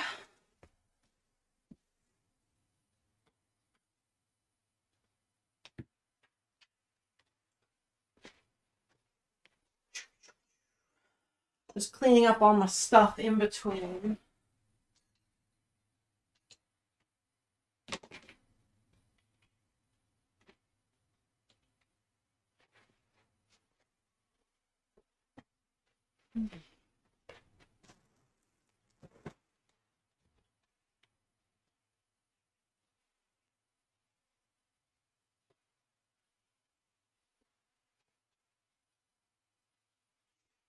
Okay. Time for Lan. Oh, shoot. No, I do need to make one more ear. Okay. So Lan needs a new ear. Because this is not the right shape ear, and because I'm going to be building his hair onto his head, I want to make sure that I have the right shape ear to build around. This is all head bits, I think. Yep, that's part of his head. Ear bits. Let's see what I've got in the way of ear bits.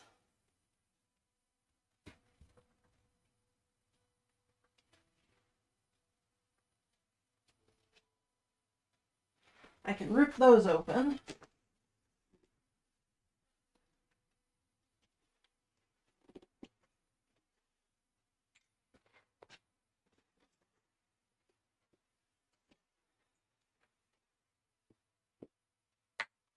Yes, ear time!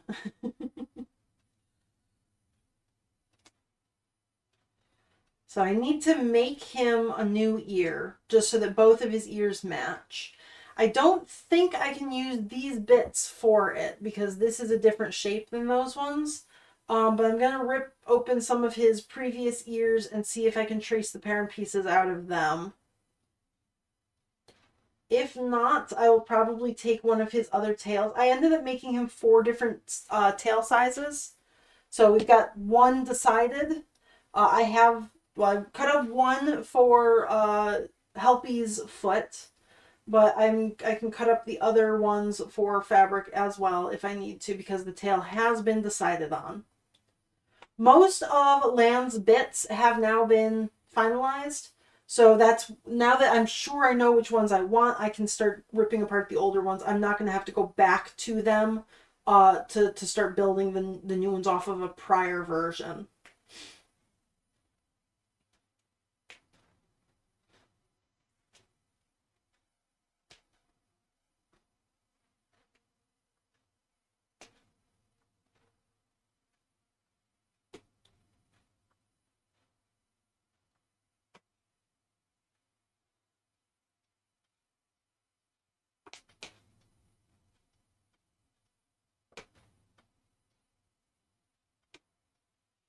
And I did use pink and orange thread on this gray fabric here, so that when I pull it apart, I can see the stitches in between. and then I can just break them easier. I also used a fairly long stitch length. Normally when sewing Minky, I use a 2.5 or a 3 millimeter length. These ones all have a 4. So even my longest of regular stitches is still much shorter than what I'm using now. And that's just so that when I pull at that seam, I can see the pink in between. And when I break one of those stitches, they all come apart fairly easy. In contrast, when I was making the frogs and I put their feet into the embroidery machine, those stitches were 1 millimeter and they went back and forth over top of each other to really lock everything in place. So like the little frog feet that I was making whenever I made those, when did I make those? On Monday? Those ones are never coming apart as opposed to these guys who just came apart fairly easy. Okay, so those ones go down that way. That goes down that way. That goes down that way. That goes down that way. Okay. Pattern pieces for the ears. Woo! Throwing sharp things at myself.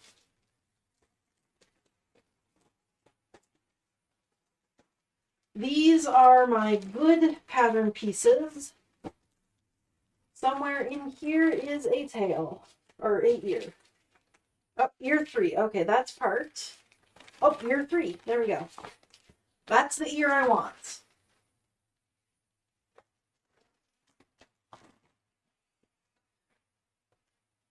You have a theme for the notebook. Green. It's going to have a shell. The blue is going to be a mermaid tail. Ooh.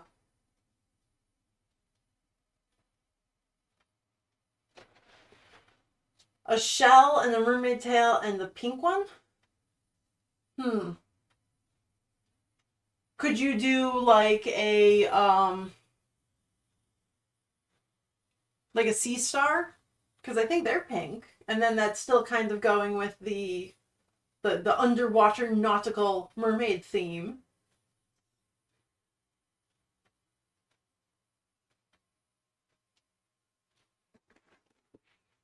Or put a curly tail on the back of it and then it's a piggy.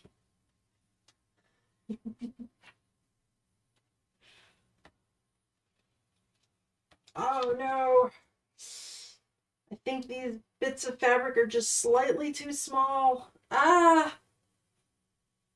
Okay, so I can't use the ear bits.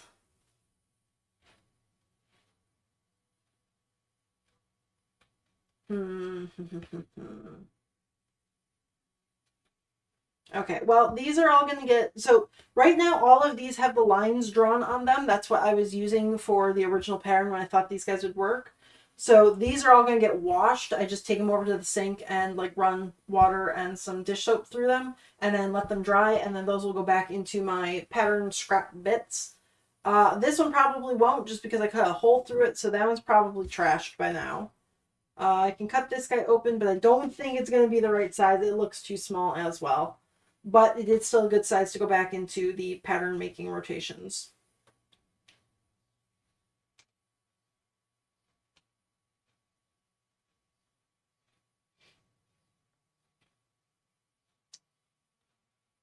Let's see. Oh, but does it work for this one?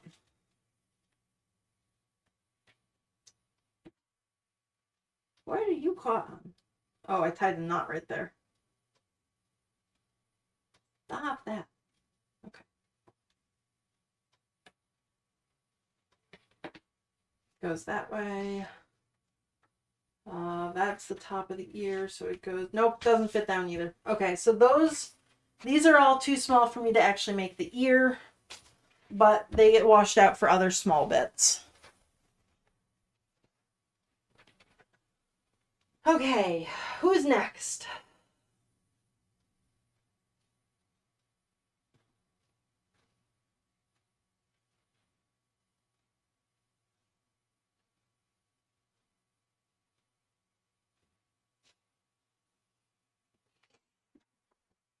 Okay, let's see what the faces do.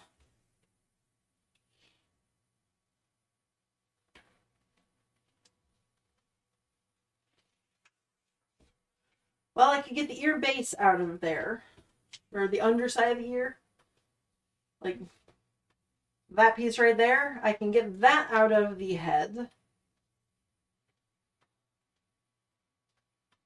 This one already has something funky going on with it on that side, so let's see. This is what attaches to there. This is the top section. Let's see. Yeah, okay, so the ear goes like this, so it has to go. I need to add a little line to this one because I didn't yet. Like that. That's the direction of the fuzz. And this one, the fuzz goes up to the point. So can I get an ear out of there? My magic 8-ball says no, but I'm going to do it anyways. Going to see if this works. Okay, that I'm just going to leave alone for now. Pink and orange again.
Okay.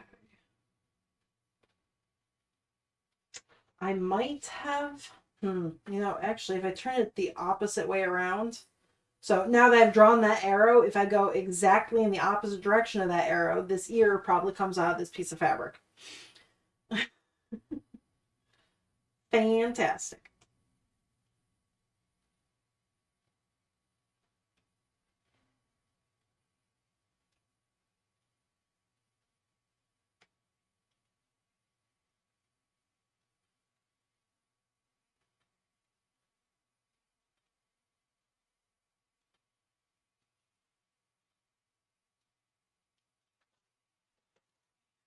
Oh, that last little stitch is so tough. Okay, come on.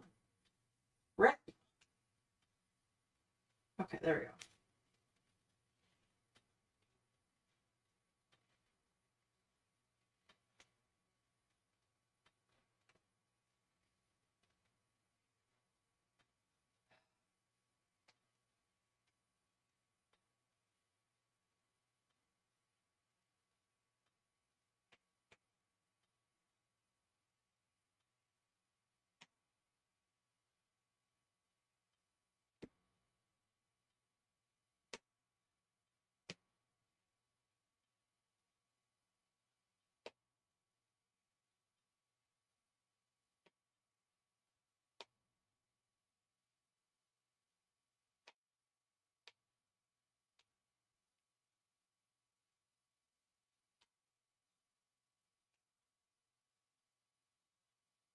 And I'm going to need 2 of these pieces because he's got 2 halves of the ear that need to go together. So freed the single piece there. That one is a nice big one, so I can probably get the ear out of there. Yeah, I can get the ear out of there. So that'll be nice, but now I need one more that I can get the ear going the other direction. Can I get it in the right way? No. Okay, so the ear, even though the arrow should be pointing down on this, I am going to be tracing it pointing up. And I have to do it this way. That was the back of the head. Okay, so I'm going to need the other back of the head, it looks like, for the other half of this ear, which has got something funky going on here. This is where I was changing the shape from having some cheeks to being much more rounded. So I took in the seam and then scribbled all over it. And then I was able to make a change to the nose shape that negated this entire scribble. So it necessitated a new head entirely.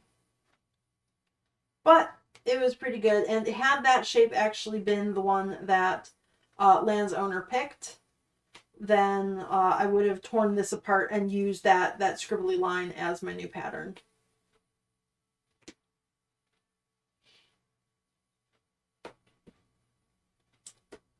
I'm going to need some snacks for this. Hang on.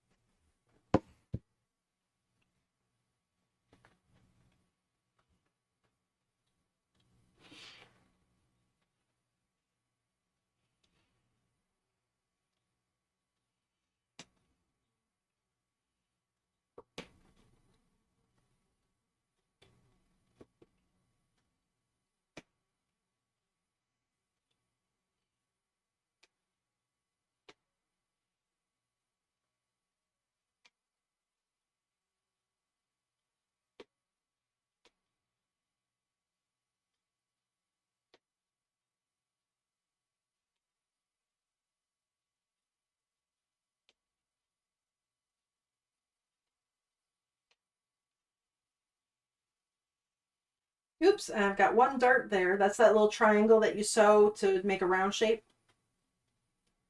So I'm going to take that dart out.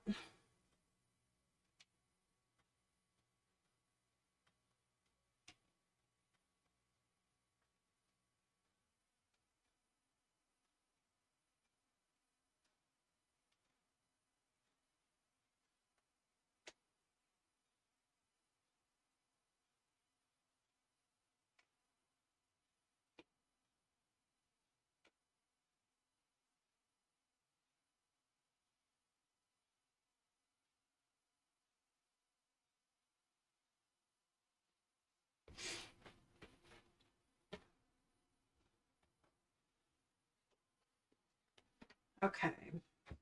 Don't need that fluffing. That can be put back in the fluffing box. And then for the ear base, that's going to come out of this fabric here. This was another version of his head that I took the nose from afterwards. But he was a little bit too round for the shape he was going for.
And I want just this back piece, so I will cut out the rest of these later on and put them back into the bin of things.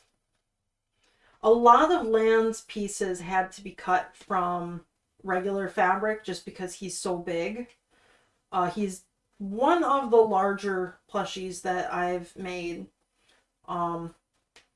Generally, okay, so he stands about 18 inches tall. Generally, the little plushies I make are about 10 to 12 at most. So a lot of their pieces are either the same that I can reuse, or I'm making something smaller so that I can then cut bits out of them and like use the same pattern fabric twice or three times before it's too small and needs to be tossed. But Lan was so big that most of his pieces were bigger than the bits that I had acquired from previous projects, so he had to be cut from straight fabric. But on the other hand, I now have a whole bunch of larger sized bits for my next smaller plushie, which I am working on another commission for a Lilo and Stitch OC, an experiment.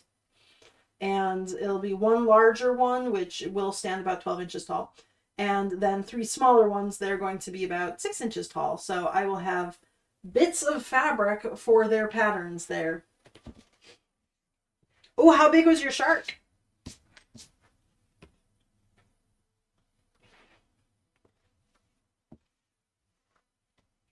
The experiments I will not be doing on stream though, so I will not have videos of them or anything. I will take final pictures before I mail them out, but I'm just super cautious about anything Disney or Nintendo related. Those two companies get really, really angry at people making things based on their stuff. So even though this is not actually their character, it is based on the shape of their character, and I'm just not going to do it. So I don't mind, like, this is not something, Disney's never going to make OC characters for people, so it's not like I'm stealing from their sales. So I am completely fine with making a Disney thing. I probably won't make Stitch himself, but I'll make other experiments based on Stitch. Just not on stream. It would probably be okay. 99% chance it would be okay. But it would make me antsy. So rather than making me antsy, I'm just going to do it off stream. That's what I've been working on Fridays when I don't stream.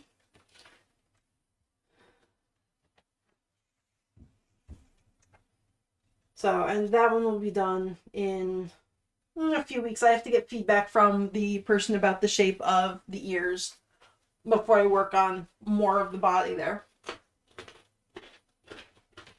Okay, those bits are going back in Lan's bucket.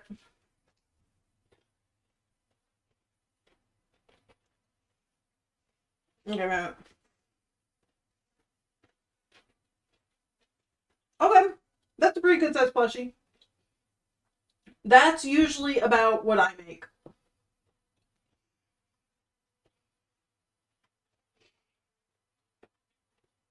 Yeah, that's kind of the size plushies that I make.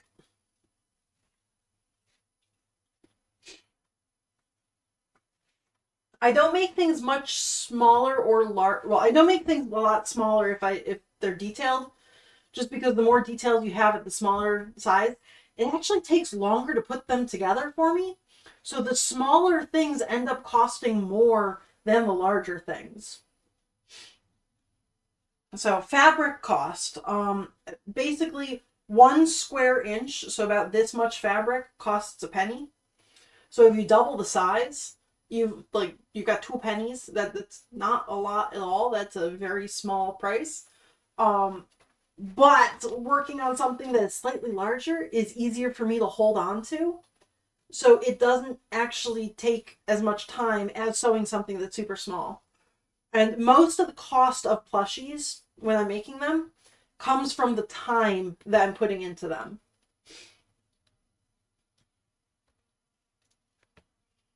I do make some larger guys as well. And the bigger ones are like this guy. He's definitely gonna be cuddleable. He's gonna be a very good snuggle size. In general, the little guys though, like about the same size as your lamb, my lamb.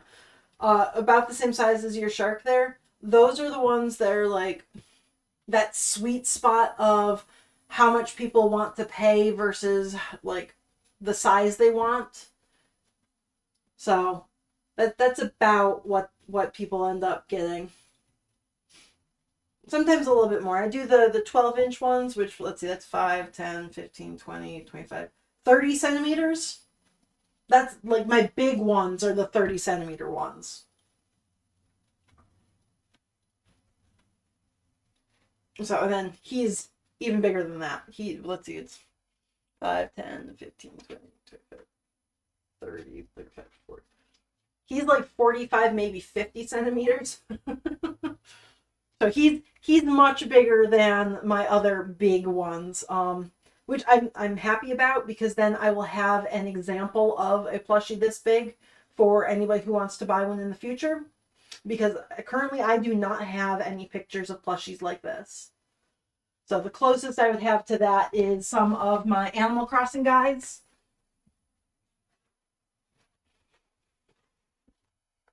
Right there. And like, let me see. Make sure you're on screen there. There we go. Just size wise, even with the points of this guy's ears, he's not even as tall as Lan is. So it'll be nice to have a much bigger plushie to kind of show off how big I can make them if that's something that you want.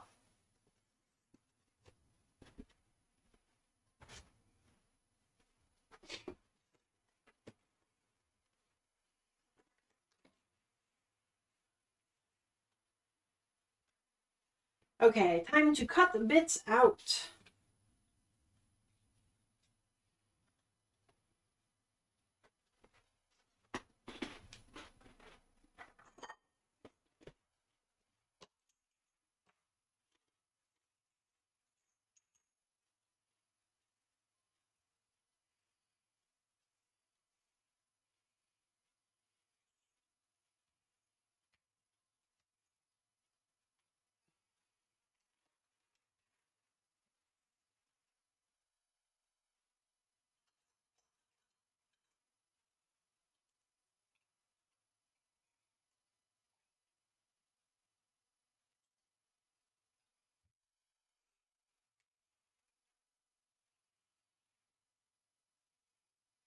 Millimeters and 6 centimeters and 4 centimeters high.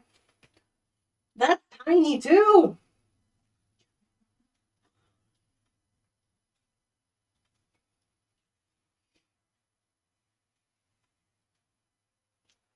Yeah, I generally don't make things that small.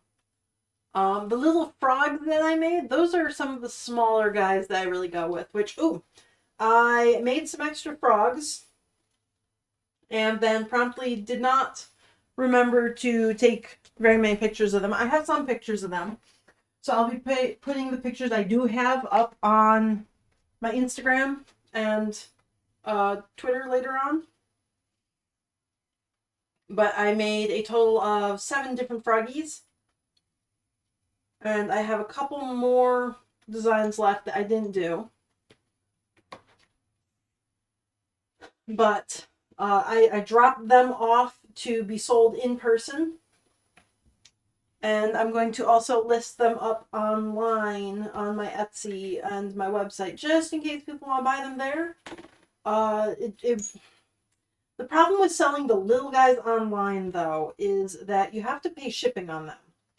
And shipping, regardless of like where you're going, even if you're down the street from me kind of close, the shipping on those little guys adds another like $5 American to the price at a minimum. And given that little guy, I'm going to sell him for about $25, $27. That way, after commission is taken out, I still get about $22 to $25 there. And that's about what I need to price them for. The little guys with no embroidery, just the simple basic guys, I could probably sell for 20 and still get away with. But the ones with more complex embroidery, I do need to sell for like 27, 28. So I kind of split the difference and I came up with a price of like 27-ish dollars there. So if you're adding $5 onto a like $25 plushie, like that's expensive. It really adds to the cost there. Whereas like Lan, mailing him down the street somewhere is only going to add about $10, $15 shipping. Which as comparison to his couple $100 price, like that kind of a thing. And I'm not saying the exact prices because this one is a special case. I'm charging less just for the experience of having him and his pictures. But the like the price of him versus the shipping, that's such a small percentage, so it seems a lot nicer. The little frogs, the little guys selling them online, really what I have to do with those guys is put them together as a set so that you're spending more on the plushies so that the shipping doesn't look as bad in comparison. So it is a little bit tough to sell the cheap small plushies online.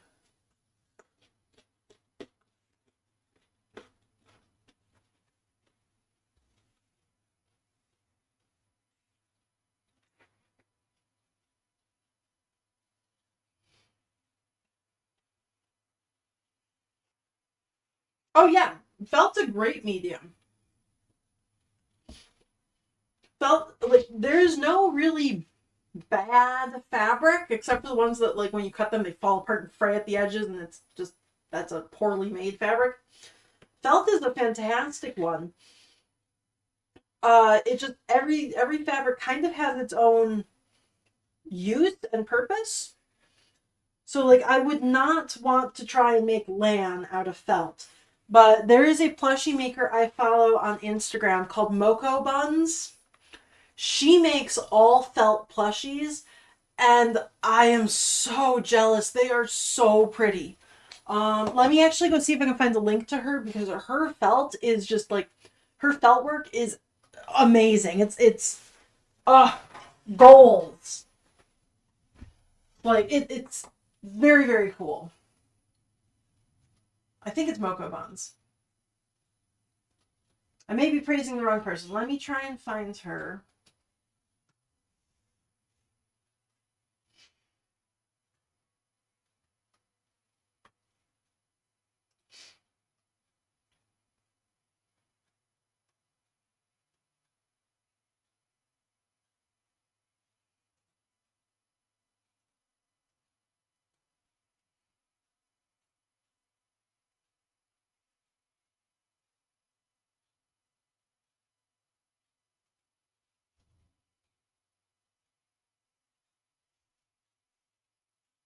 Yeah, her name is Moko Buns.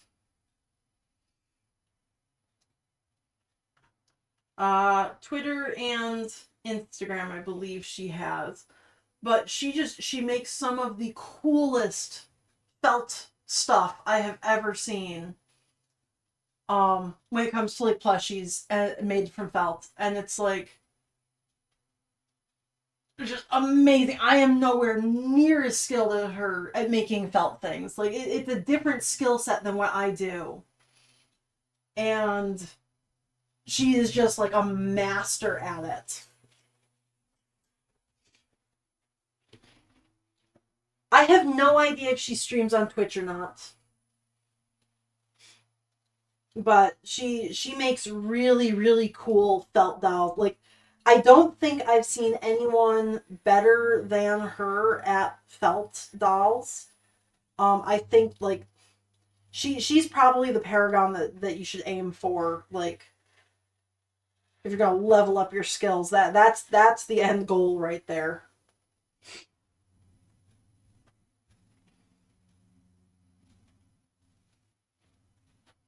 Oh, Minky is definitely more soft and cuddly. So that is something there. Yeah. So if you want soft and cuddly, you go with Minky. If you want the exact shapes and sizes and like structure, I guess, Felt is much better at that than Minky. Like for the little foot I'm making. For his little foot. Felt, you could just keep that shape very nicely. Like felt would be the right shape as you go. For me, I'm gonna have to put stabilizer in there. And for the body shape, because it stretches, I have to do a very specific type of stuffing for it. Felt keeps its shape, so you have a lot more just like structure to it. So you wouldn't have to do all of the little tips and tricks that I'm doing right now to make this work if you're using felt. So it's just very different skills and like reasons to use the different things.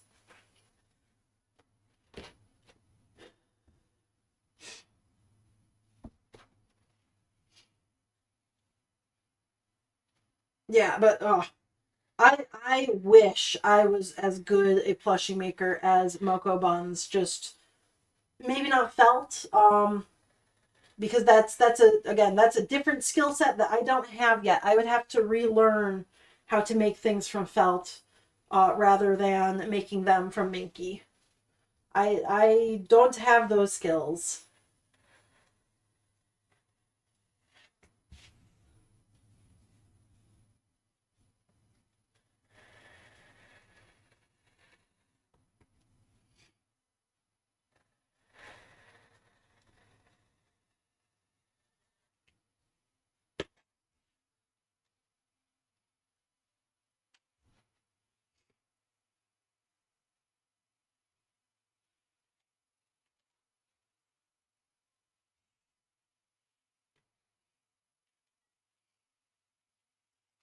Oh yeah, it's and starting with Minky shouldn't be too difficult. I'm trying to come up with like a metaphor. It's like skiing and snowboarding or like cooking versus baking, where it's related to each other. They're similar skills, but you do different things there. So you could be really, really good at skiing, but you've never actually done a snowboard before, but you've still gone down hills on skis, so you kind of know what you're doing when you move over to the new snowboard. Or like if you're really good at baking cake.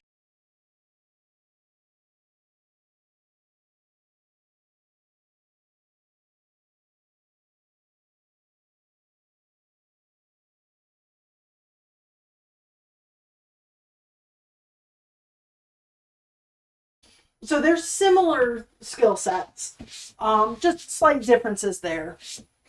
So yeah, figuring out one, moving from one to the other is not impossible. It's just it is a different skill set. Um, and I'm not good at felt. I need to practice more. But because most of the plushies and stuff I do are paid, like this is what I do as my full time job, it's kind of hard to have some like go up and tell somebody like, "Hey, I want you to pay me to practice something." So I either need to take the time off of actually doing paid work to practice something on my own, or I need to convince somebody to pay me to do something I don't necessarily know how to do, and I can't guarantee how it's going to turn out. So I haven't really had the chance to do that.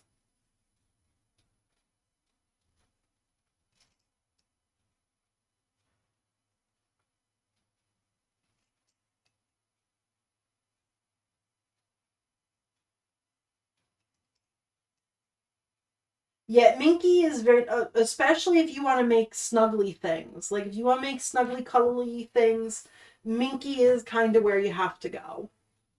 So, and the biggest thing to remember about Minky, the biggest two things to remember about Minky is it stretches.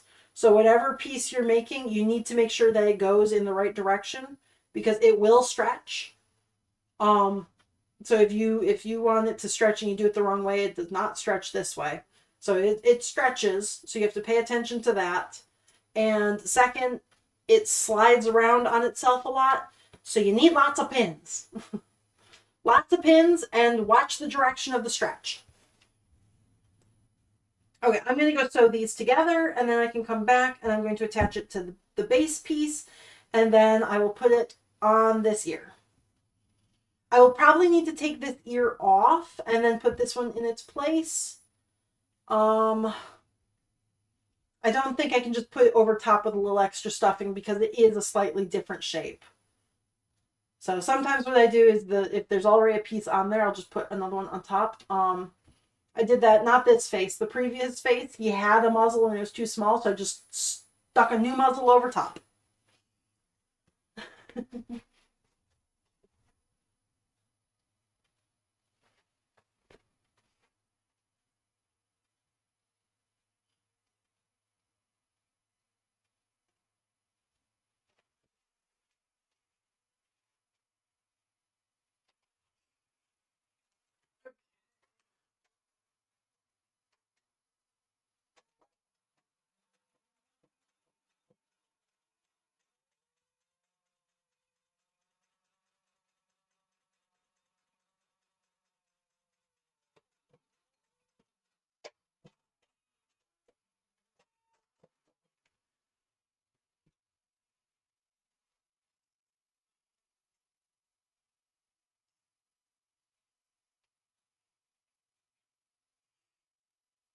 Oh, I'm glad watching helps.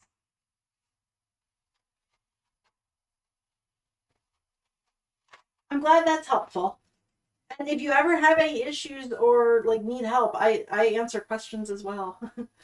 I absolutely love people who make plushies and stuff. It's just really really cool. So if I can help people get into that or to get better at that, that is just kind of that makes my day.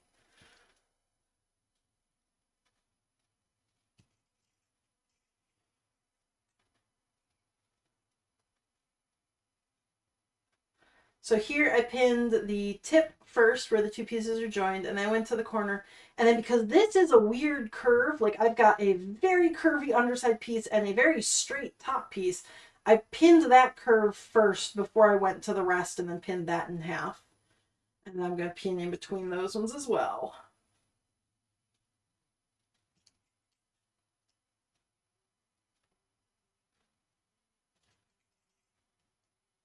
And generally on like curvy bits like this, I pin every half an inch. So what's that, 12 centimeters? I think. Wait, no, 12 millimeters. Yeah, that's whatever.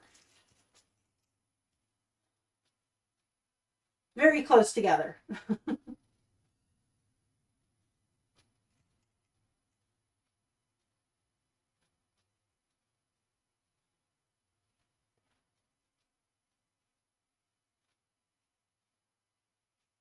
Yeah, 25 millimeters to an inch. So 12, maybe a little bit more than that, is half an inch. Whoop. Oh, that curve's not great. Curve!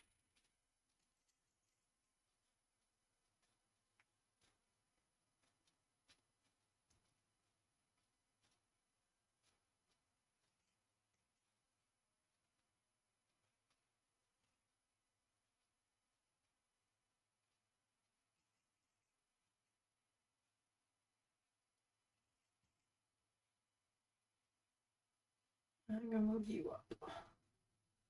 Okay, there we go. Those are my three ear pieces. So I'm going to go stitch those all together and then put it on his head and take it to mail with me.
Okay,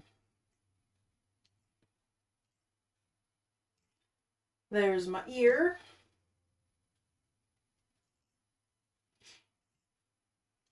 And because Minky stretches, that V that I have at the bottom of the ear is actually going to be enough to go around the entire like side of the head there.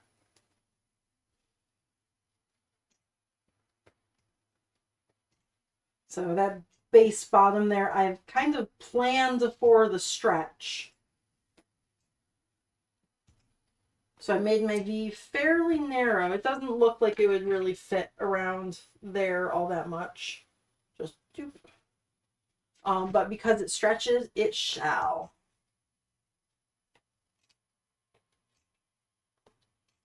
And there we go. And I have a whole bunch of pins underneath there anyways. That was the original shape of where the ear was going to go. So I can take all of them out as well. I mark my lines with pins first so that I can move them easily after I'm fairly confident in where they are. That's when I draw them in marker, and only like that's a washable marker, Crayola washable. And then only when I'm absolutely certain of where the lines are going to be is when I draw them in permanent marker. And those are the ones I rip apart and they actually become the pattern. So those ones don't turn in, like I won't cut them up into pattern or for like future plushies. Those ones will stay with the land stuff uh, basically until I'm done making plushies for the rest of my life, I guess. Because I will use those later on. If I ever have to make like this face shape again, I can pull those out and I have them there ready to go, ready to modify if I have to.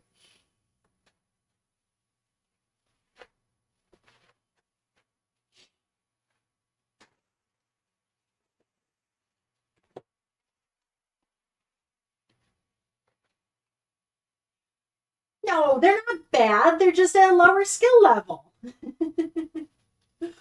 Yes, and yeah, I really wish I still had my first plushie there just to show that difference, but I gave him away. I do I do have a comparison of two dragons that I made a couple of years apart though. And I'm going to probably keep making those dragons every few years just to show off how good I've gotten, like what changes I've made. Let me pull that one up. I'm going to put a link to that one in chat.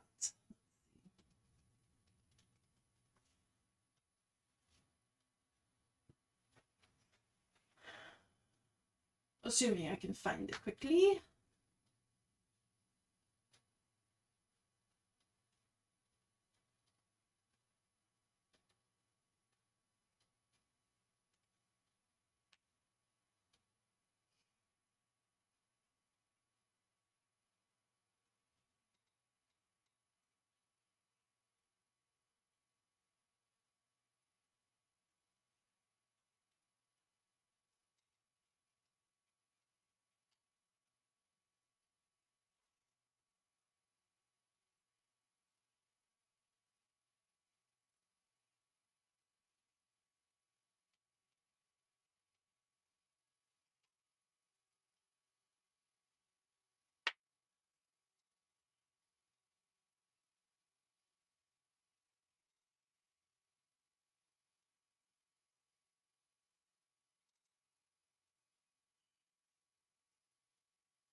Yeah, there we go.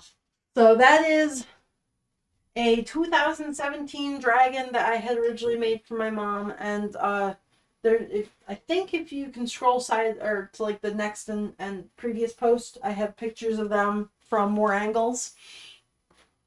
But that was the same dragon in 2017 and then 2022 because in 2017 I couldn't do any of the embroidery. I didn't know how to really shape anything. So I basically just made him out of black and white fabric with little buttons for eyes. But by 2022, I had learned a lot more, so I was able to really like make an actual dragon with all the details they were supposed to have. The next one I make, I will probably actually use some faux fur for him because that dragon is supposed to be. It's a winter dragon from the little app game Dragon Veil. So if you search for Dragon Veil Winter Dragon, you can find the fandom wikia, I believe. One of some site that has the pictures there.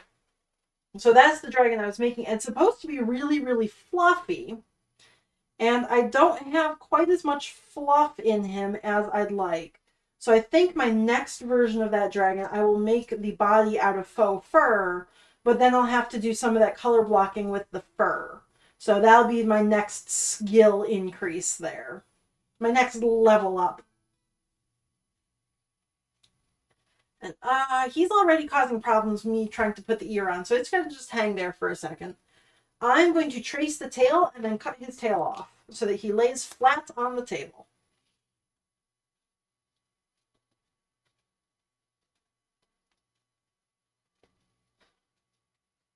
I'm sorry, Lamb, this is super indecent.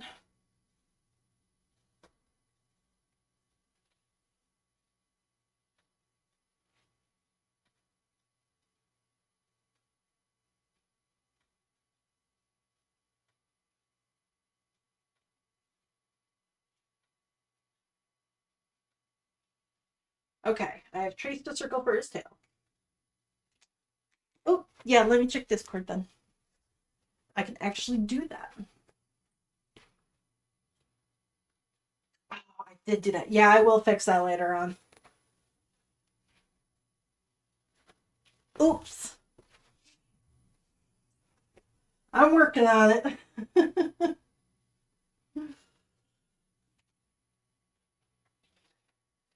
Many a thing to correct and fix, and I'm not used to this whole thing.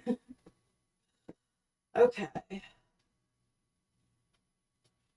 There we go. So there's his tail, and that's where the tail goes.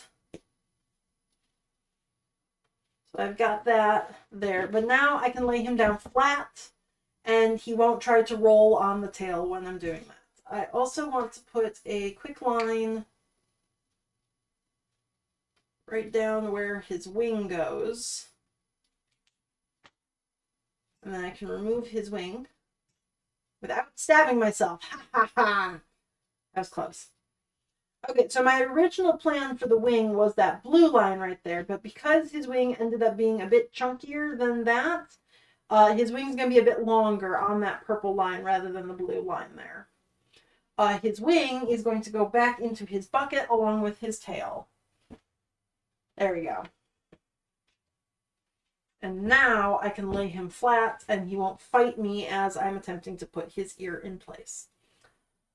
I'm going to temporarily move that because I want to make sure that the bottoms of his ears actually line up in the proper location, which I think is right about there. Whoop! Didn't hold it in place. Okay. Let's see.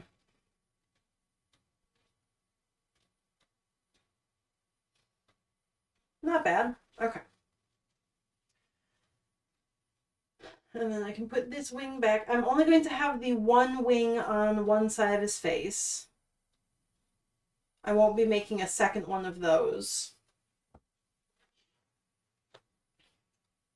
And then here I have the V cut goes slightly behind, so perfect right there. Ha! Okay.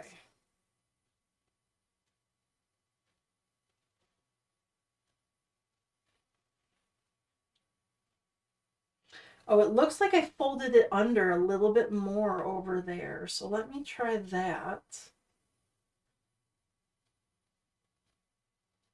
A little bit more like that.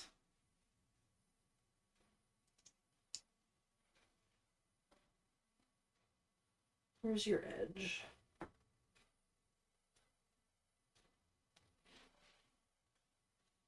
And I'm just eyeballing this for now. I want his ears to be in pretty much the same location, but if it's not perfect, again, I am going to be tracing all of these pieces out on the fabric in a permanent marker later on, and then turning that into the pattern piece. So if his ears are not the same all the way around, what I will do is on the paper pattern, I will just take the two sides and then average them together. And then that will be the pattern that I use for him. So that's not bad. I want this one to go in even further. Oh my goodness. Okay. Right there. I do want to tuck that in a little bit further.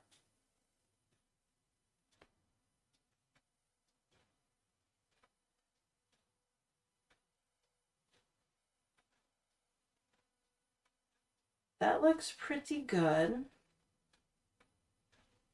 Ah, this corner I still want even further in. Okay, that's looking right now. Now I get to do the front of him. Let me see there. And this edge is going straight down, whereas this one curves. So I do want to pull the edge of his head out to that curve.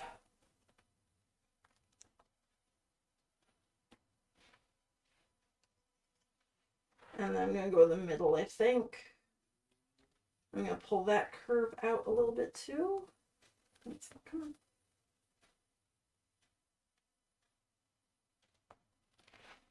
Like that. I think this corner also needs to go in. It's a little bit hard to see with the wing there. Oh, it needs to go up. Okay, so let me move.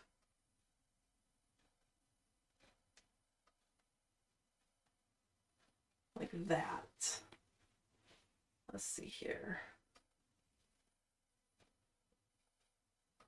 That's looking better. Okay, so now put this wing back.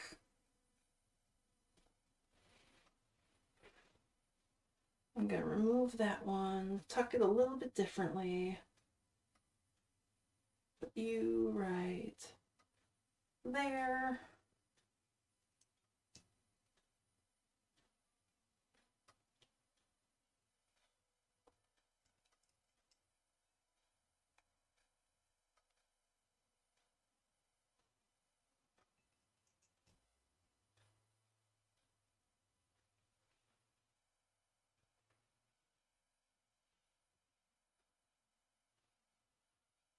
This ear is a little bit tilted backwards, whereas this one is not. So I'm going to take the edge of this fabric and just tug it back a little bit to hopefully pull that ear backwards.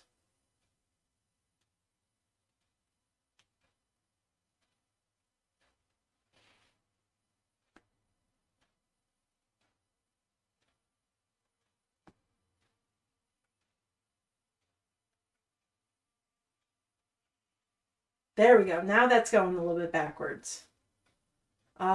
This is too far forward. That would also probably help. So I'm going to actually remove this entire line of pins.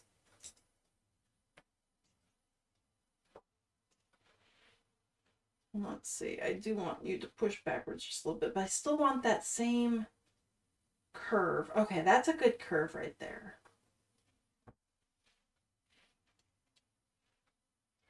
All these tiny little fiddly details.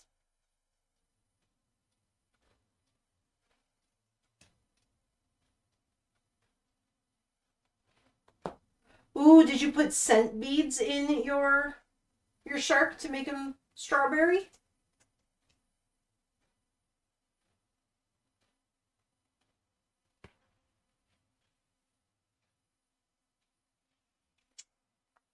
I still want that ear even further back.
And this is basically why I want to have both ears.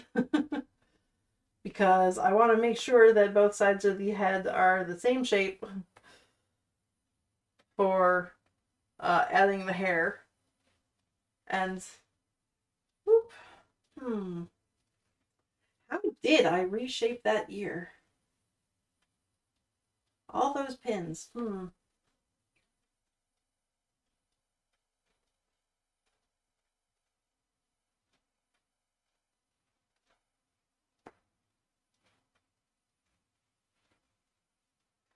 Okay, he's bent backwards. He's not quite tucked in as well.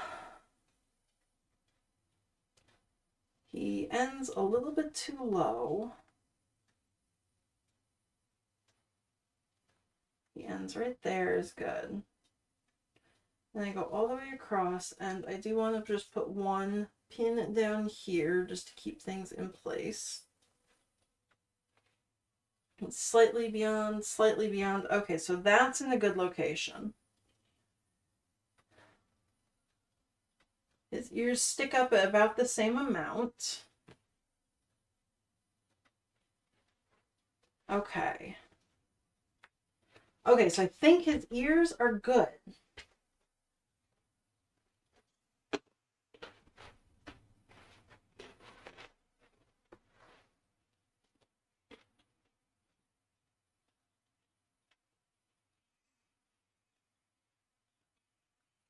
Okay.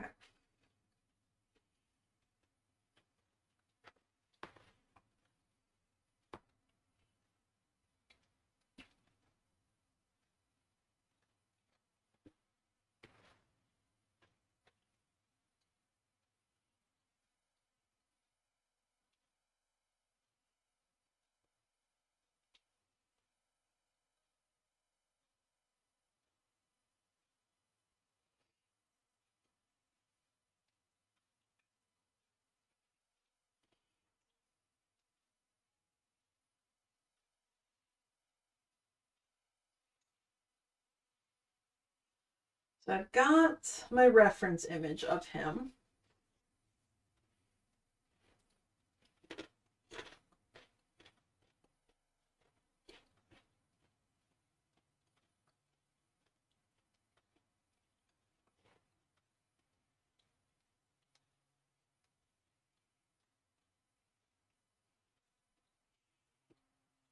So in the back, his hair is just going to come down to about the bottom of his head, and he's just got some little chunky uh, ends to it there. But then in the front, because he's going to be wearing a visor, let me pull that out. He's going to be wearing a visor, something like this. His hair is actually going to come down underneath the visor around the edge of his snout here. So he's got two little chunks of hair that come down like this. And then from some of the other reference images, his hair's kind of chunky and curly. Like he's got big chunks of hair that come out there. And he's got a little spiral curl right here that I've been asked to keep in. So he's got some just chunky bangs. Let's see, where his other images.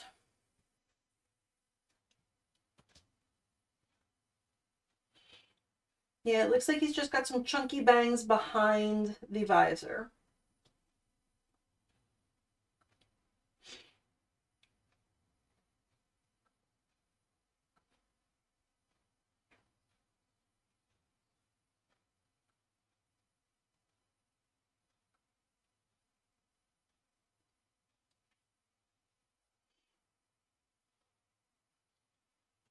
Let's see.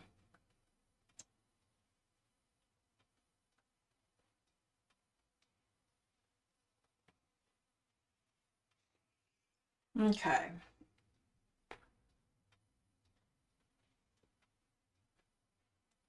So just some chunky hair. Adding the bits down the side of his face and adding the bits in the back isn't going to be a problem. In order to make the chunky hair, though, he's got some like chunky bangs there. that's usually a couple of different layers on top of each other. So I can make like a layer that comes here and then a layer that comes on top of it. And then maybe one more layer that comes up here. And then he needs a little spiral here and then the bangs that come down the sides. Little sideburns almost.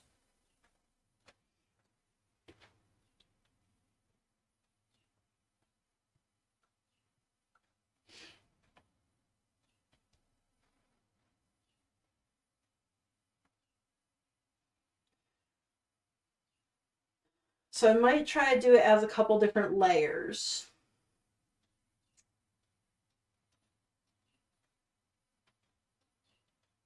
But the little bits that come around the side, that's not going to be super difficult. And the back's not going to be difficult either. That's going to just be his hair kind of connects up here at the top, and then it's going to come around his ears. I'll put some little chunky bits there.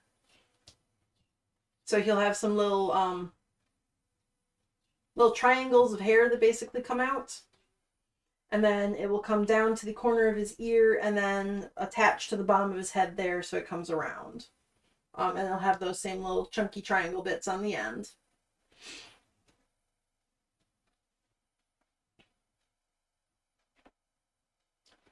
But then for the front of him, that's the part that's going to take some work.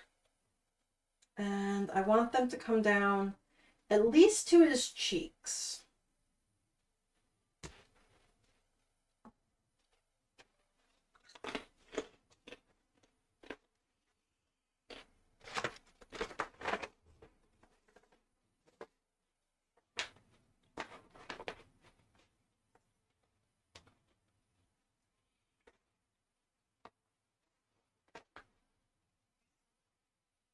So I am stabbing him with a couple of pins with a piece of paper on top of him.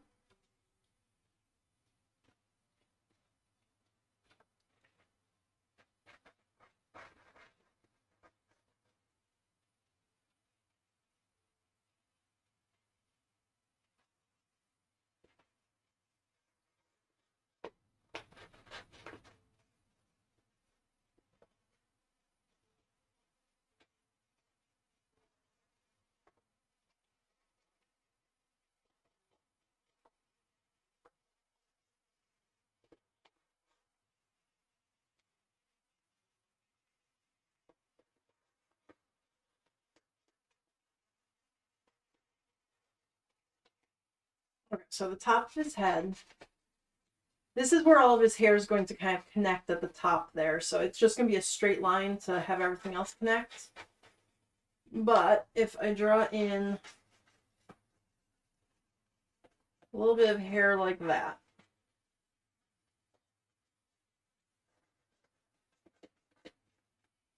then he'll have those bangs coming down the sides.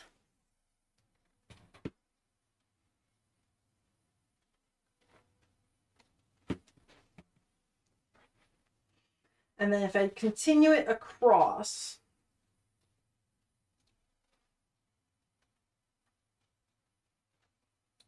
maybe I want to do another small bang right here.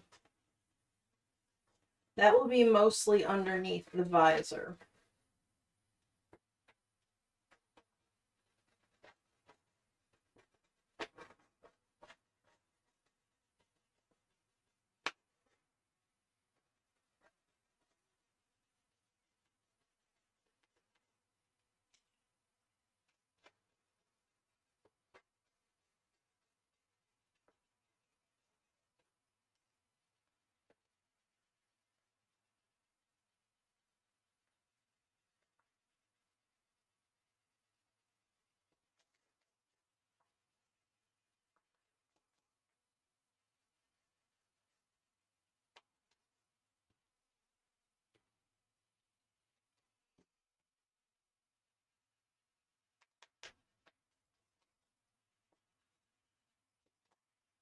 Something like that. As that chunky side layer.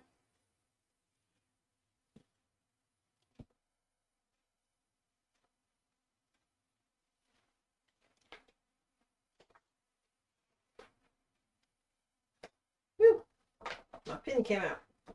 Stop that.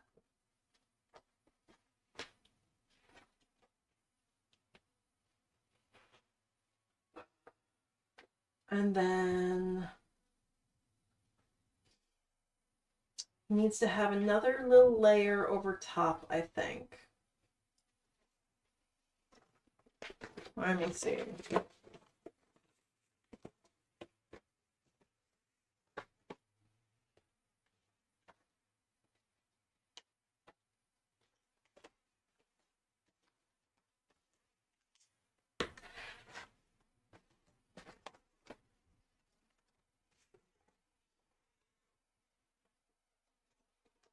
Let me tape or pin this down.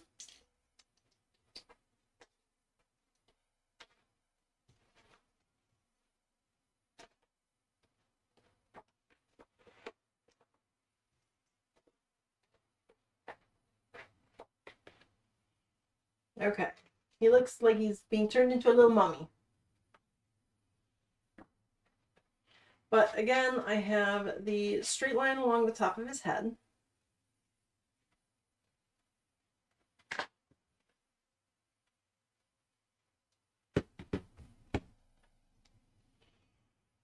And I can add maybe a couple of tufts here.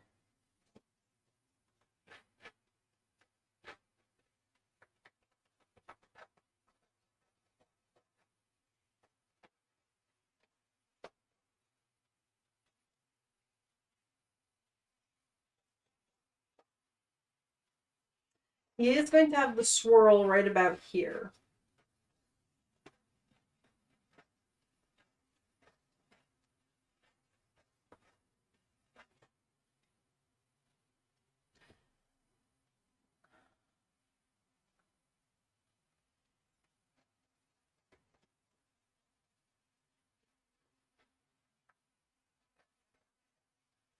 Actually might go past here.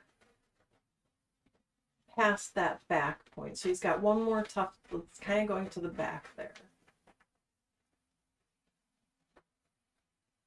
Like that.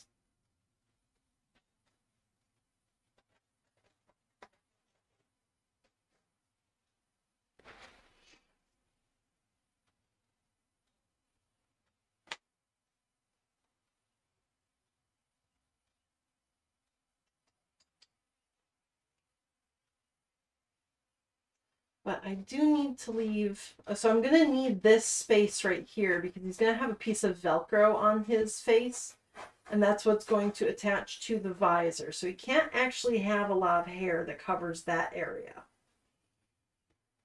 So maybe removing some of these pins so I can push his hair to the back.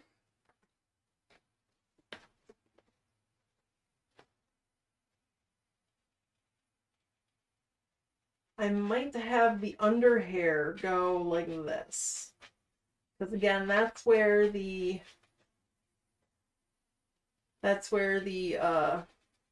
Velcro is going to be on his face. So I can't have too much hair there. So maybe I'll have his hair come up and around like this. And that will be on both sides. That's kind of my halfway point right there. Well, not even close. Okay, that's my halfway point right there. So his hair will be similar on both sides. And then this one here, that little top tuft. Fold back in place.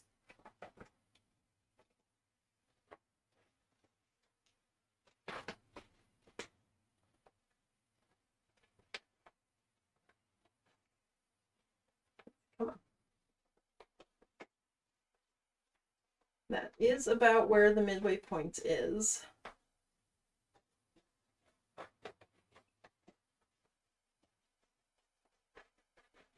So I can have this guy go here, and then maybe this one. Maybe I'll have it go somewhere like this, just so it's up a little bit more too.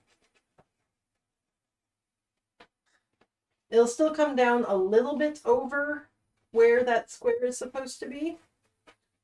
But so this isn't going to be really stuffed up. So it should be able to push out of the way when that visor needs to attach.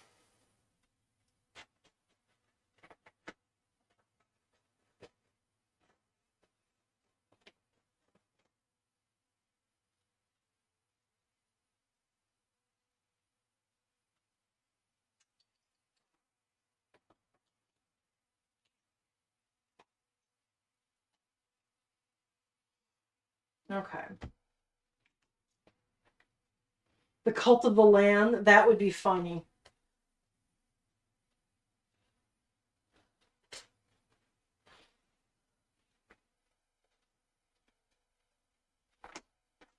Okay, so I think this is what I'm going to try for the first version of the hair.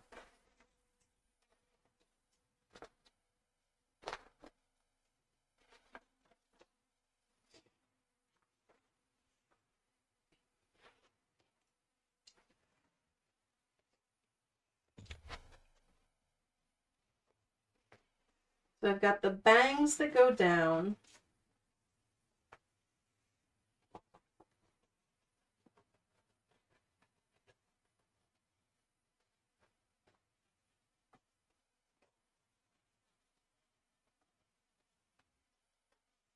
And then this little tuft that will be on top of him.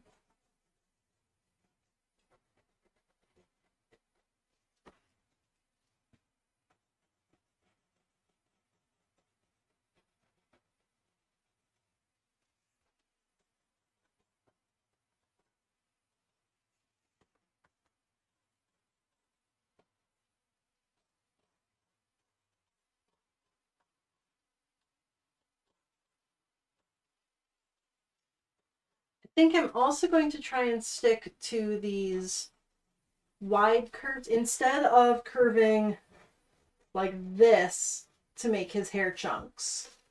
I think I'm going to try and go outwards on each of them just to give him a little bit more chunkiness to his hair rather than like thin stringy hair.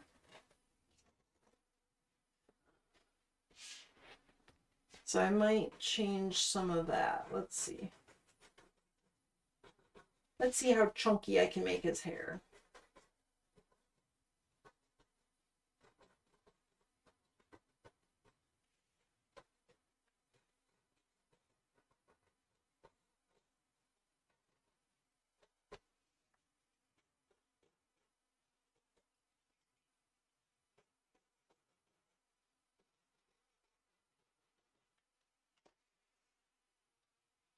Okay.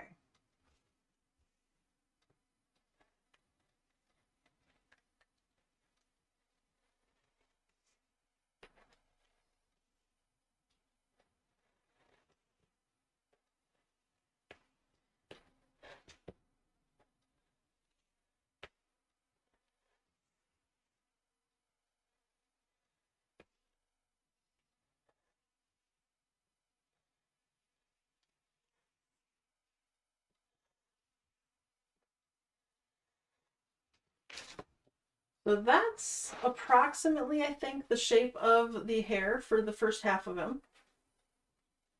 So let me pin that down in place for now.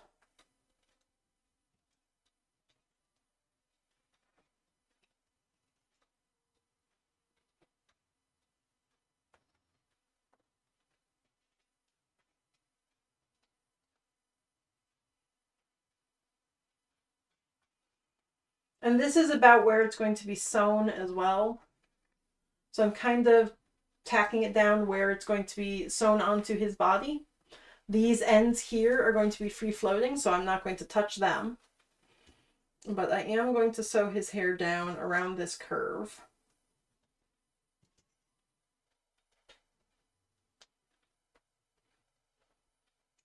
And I will probably pin it right about there as well, just so it stays in place.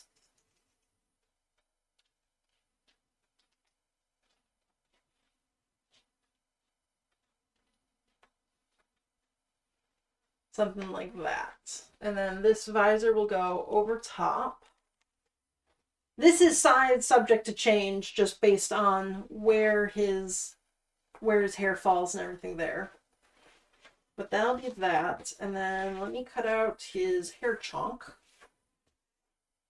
This doesn't have the swirl to it at all yet, but he will have a swirl on the other side of his head.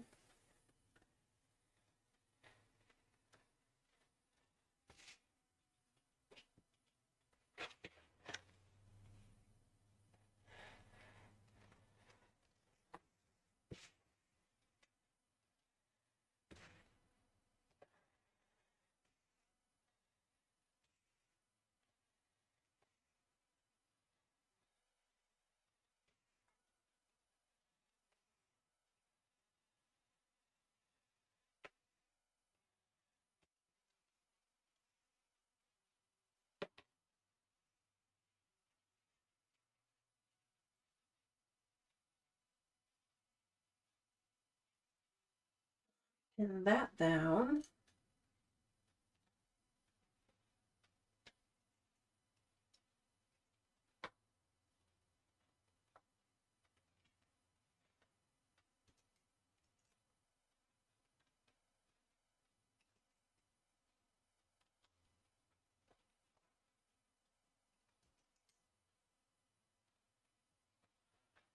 Whoop, whoop, whoop. It'll be sewn down fairly well right here just because this is where that swirl is going to be on top of, so the swirl is going to go through the layers there to hold that in place. But then the bottom part of his hair here will probably be free floating just to give him that extra chonk look. So he'll have a couple of layers of like the ends of his hairs there. This space still needs to remain empty because that's the Velcro area. Actually, let me even draw that on the plushie. Because he's going to get some Velcro.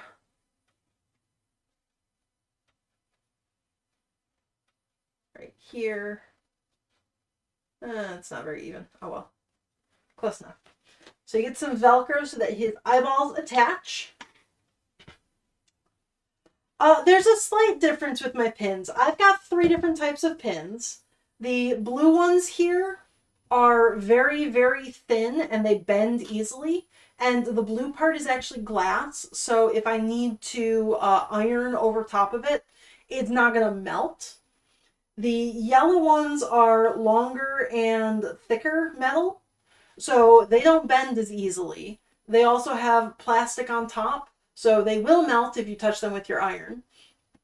But these ones are for like things that really need to be held in place, or like where I'm going around the edge of the ear here. Basically what I am doing with the pin is I'm stabbing it in at this angle, and then I'm flipping it 180 and stabbing it all the way into the rest of the head. So it's just stab, flip the entire fabric, and push in. So I can essentially just fold the fabric over top of itself. I can do it fairly far as well to hold everything in place.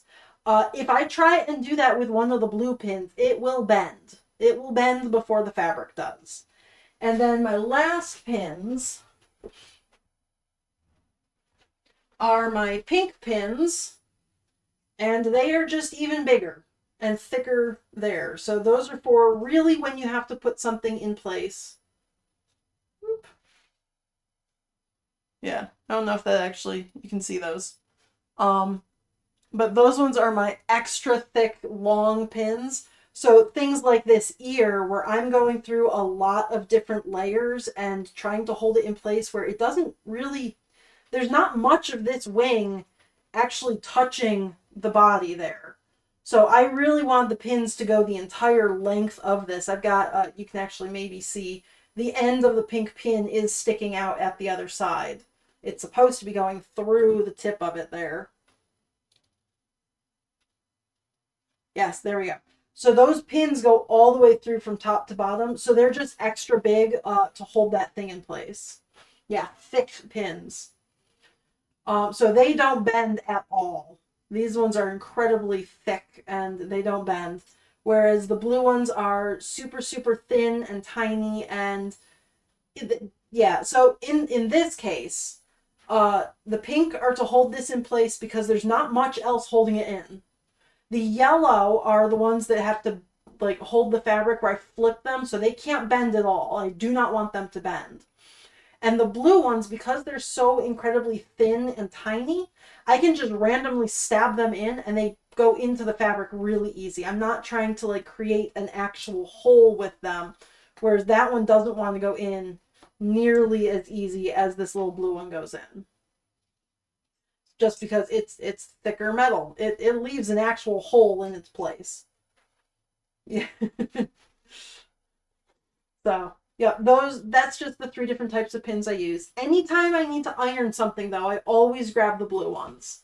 I have almost ruined my iron with the melted yellow ones before. I ironed something incredibly like I got the iron very close to the yellow one where it didn't actually melt onto the metal of the iron, which is a pain in the ass to clean off, but it did actually melt just from the heat next to it.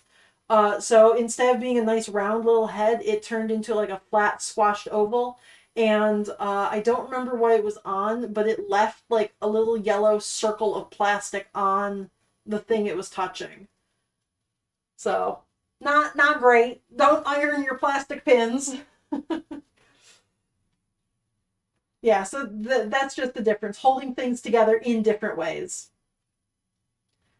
So quick and temporary are just the little blue ones. And then the yellow and the pink are, they actually need to have some strength because they're going to stick around for a while. Like holding the head on here, like that head has got to stay on when I am fighting it. So those, I use those yellow pins there because they're nice and strong.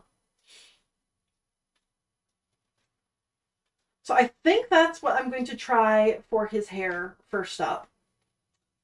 Um, the back of his head with the hair is going to be a little bit more simple. He's just going to have the one layer of hair that comes down to here. Unless I then take this hair, this little second tuft of hair here, this second layer, unless I take that and maybe make a second layer that ends like here. So he's got some extra tuft coming down there. We'll have to see. I'm mostly focused on his front today. Because that's going to be the most important, like, the most important part of the plushie is the face. So I do want to make sure that that looks right. I might take the hair back off and trace this one and then put it on the other side as well. Yeah, I'm going to do that. I'm going to take everything off. Come on.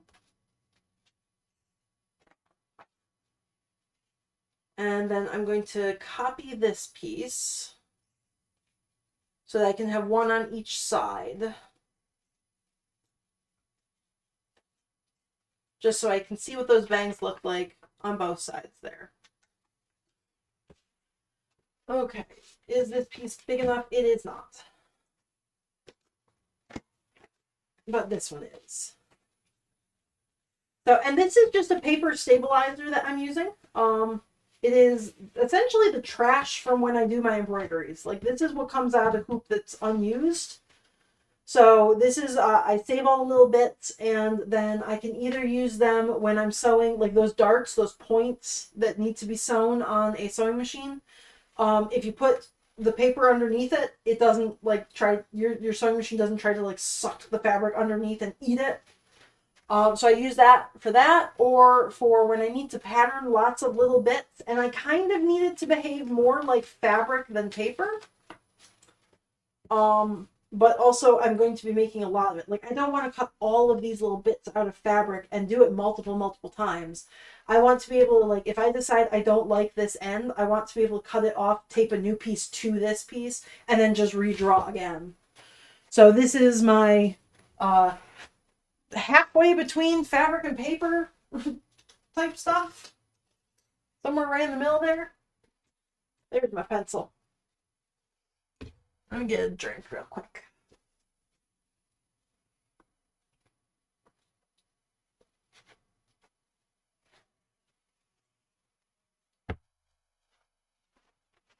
Okay.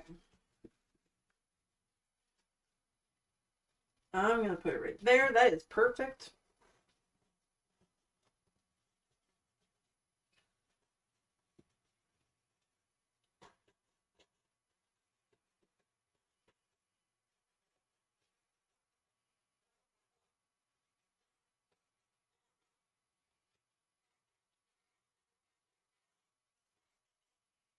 That was just meant to be right there.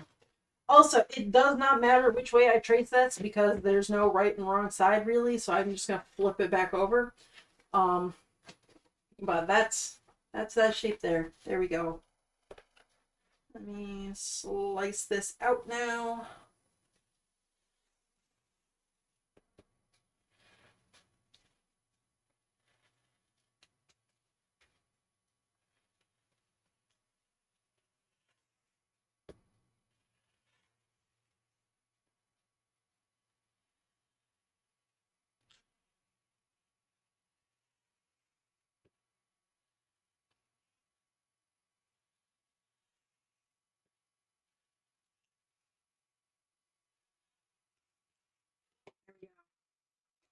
I didn't cut off the edge right there because I don't like that curve that I made. So I'm gonna just overlap them a little bit to make sure that they like cover everything.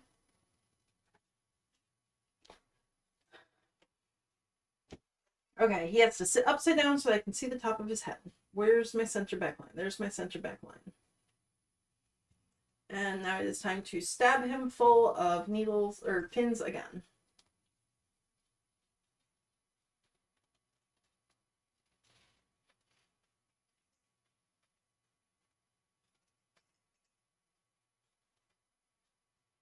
That will be fully held down. And then we can bring in the other half of his hair. So I'll be about right there.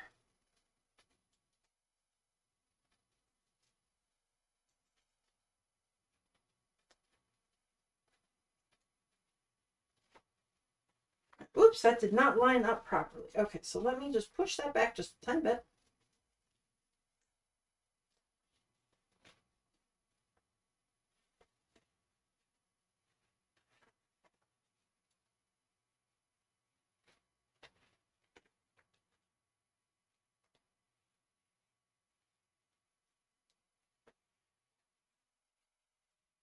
More or less something like that.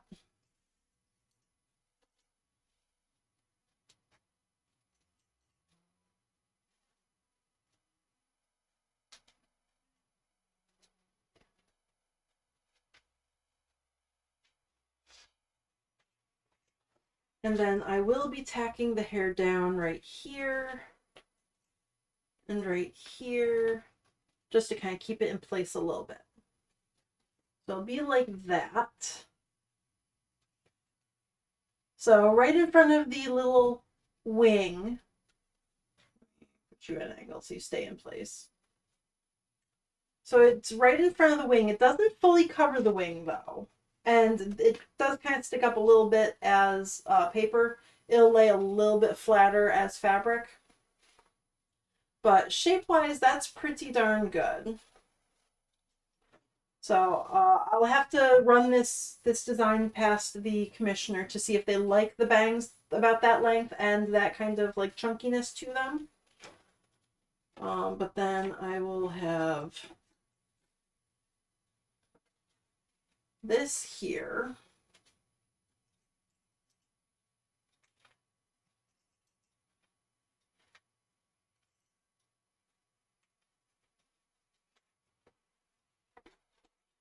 And then it will be tacked down right here.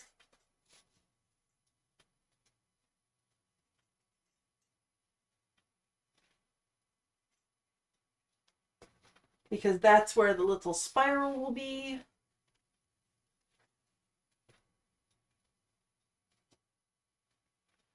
And then I could also do something. Let me grab this piece.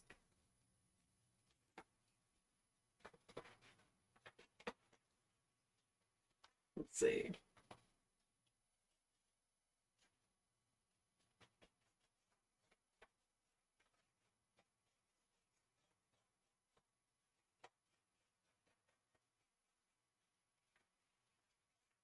see. That one's a little bit small, so I am going to cut that one with my paper scissors.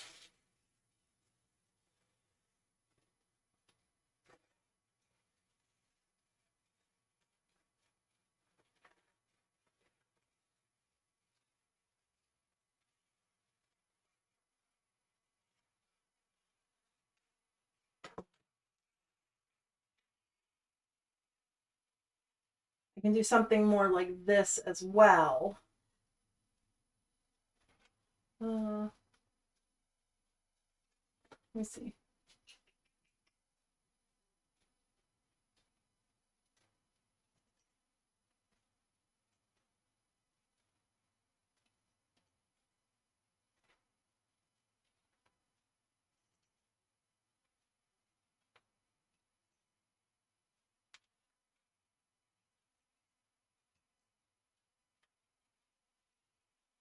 So I've got a third little layer of bits there.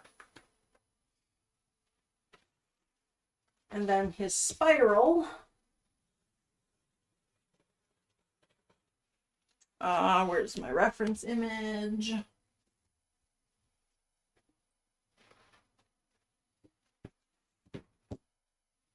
He's just got a little spiral that maybe comes up something like...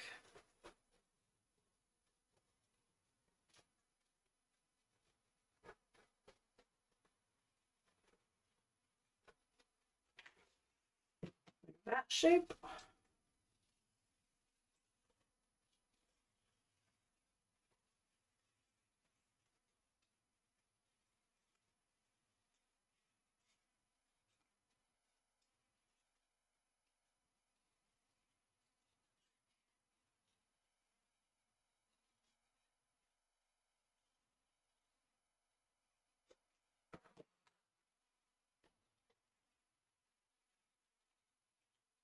Oops, let me remove those pins.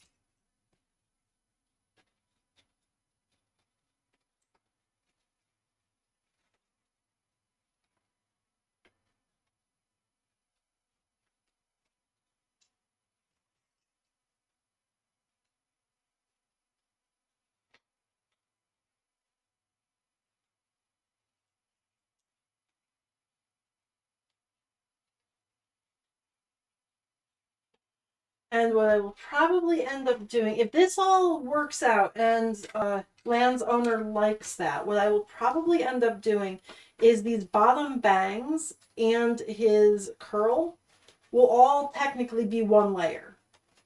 So I tape them back together right there. So the curl will actually attach to the bottom bangs there. And that's why I like using paper for this, because I can just tape that in place. So that then the curl will be like almost a separate layer over top of the second one. So it won't be like a bottom, middle, top. It'll be a bottom and a half middle top.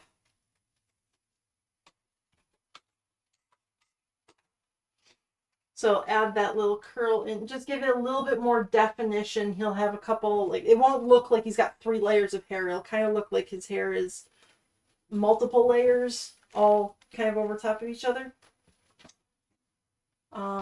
Let me move the little top swirl that I did back a little bit. I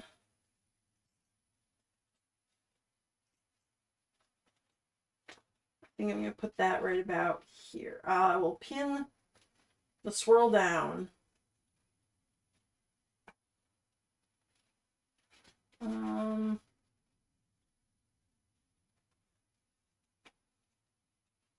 Let's see, maybe I'll put that one right there.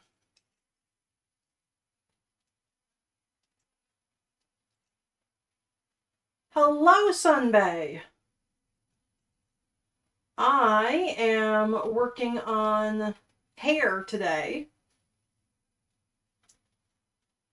So for Lan, he's got to have some very fluffy looking hair. So I replaced his ear, and now I've got different layers of hair that I've added on. So I've got his bottom layer here with a little tiny like curl that comes over the second layer, and then a potential third layer here to kind of give him even more like style, I guess. Style is a good word. So he'll have just a couple of layers of hair there. Oops, that's a yellow pin. I do not want a yellow pin. I want a blue pin.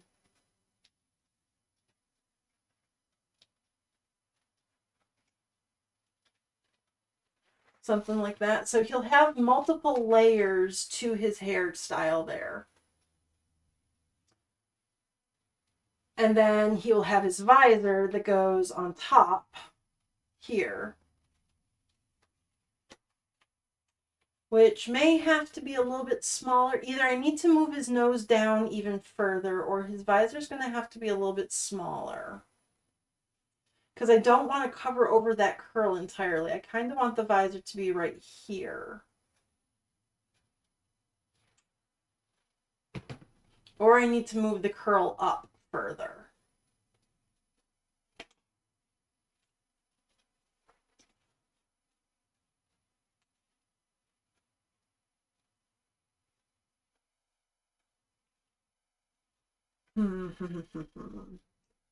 Let me see what I can do with that curl.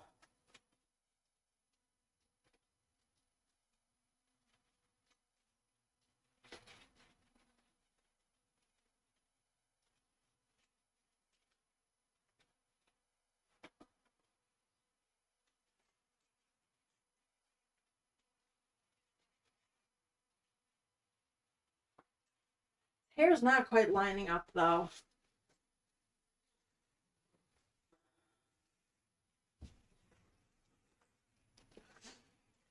Okay, let me get rid of some of my little scraps. I'm gonna clean that up.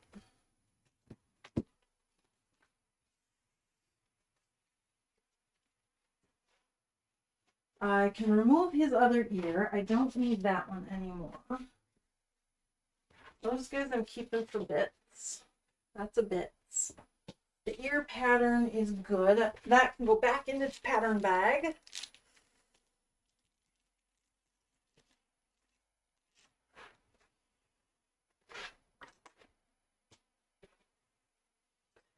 I think I'm going to take off his hair, give him a haircut, because I really want to make sure that these two bits here are even, and it doesn't look like they are. So let me move those around first. Oops. Okay, hair tuft. Let me peel that one off. There's a little swirl. His top tuft.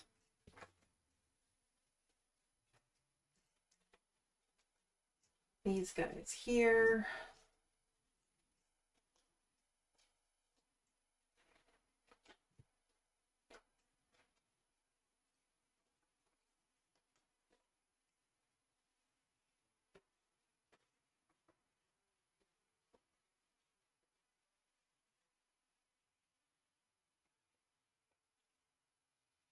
Okay, so those are good.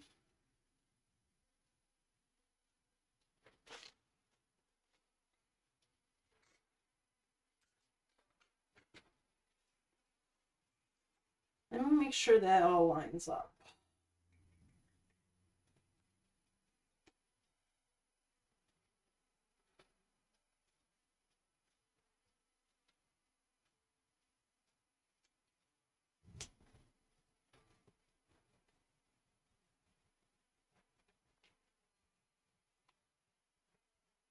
Okay, so that's the bottom layer of his hair.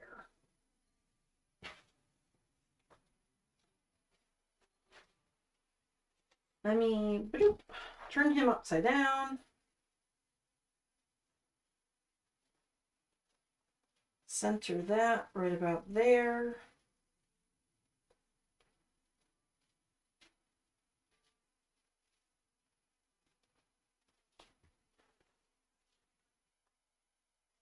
Pin him down in place.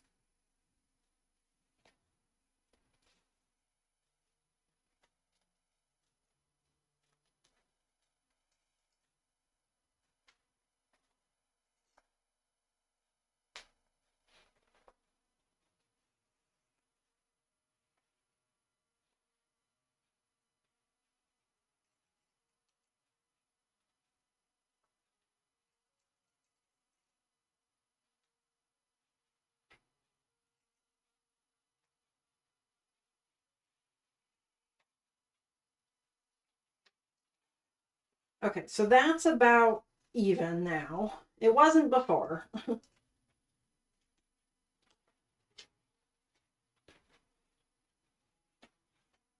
Right there. I am going to pin his, yellow pin his ear back a little bit. Or his wing. His ear wing. Okay. So that's that. If I add in the swirl, I would want it to be right about there. So then I can put in his next hair layer right here. The swirl will go over that.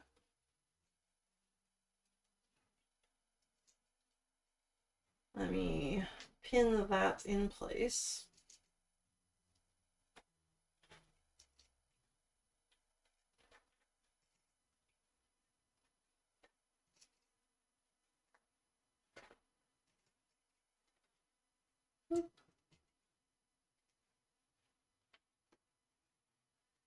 The swirl will go over that layer. It will get stitched down right there.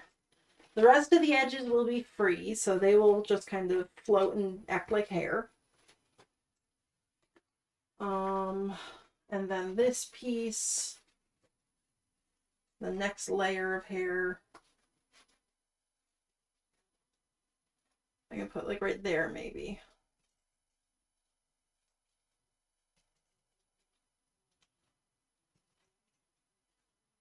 And then I'll stitch down. I won't be going all the way to the edges for this one. So what I generally do is I just stitch like a circle here so that all the edges are still free floating.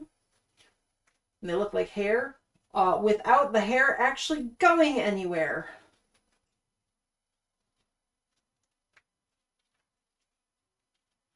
So I'll stitch down this little circle shape here, and the edges of the hair will still come up.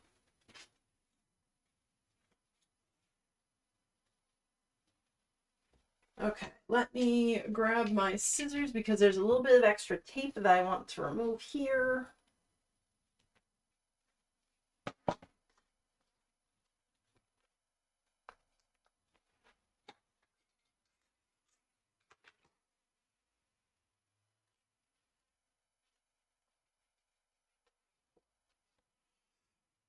Okay.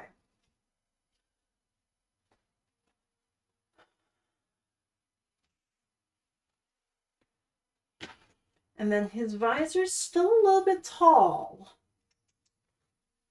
So I might change his face shape just a little bit more. I'm gonna maybe push this down just a little bit further.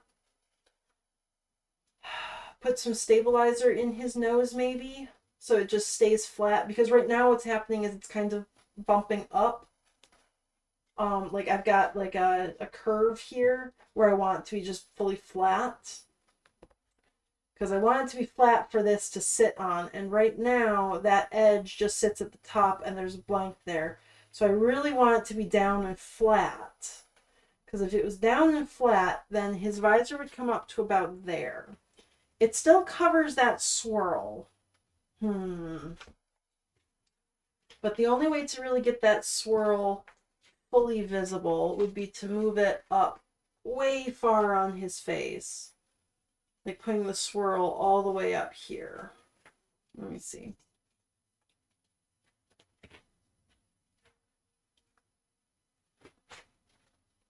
Something like that.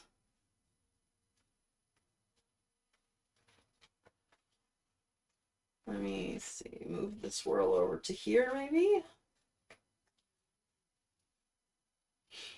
In that case, maybe what I'll do is I'll take this off. Oops, I stabbed the swirl through the top layer there. Okay, I don't want that.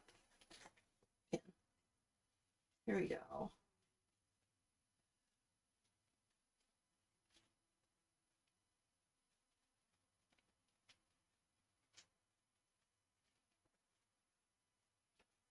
So his swirl goes all the way up here.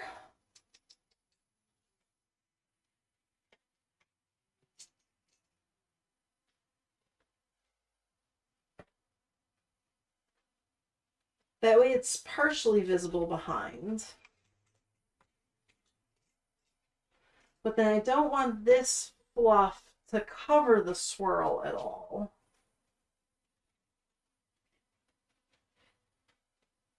So maybe I'll bring that this way.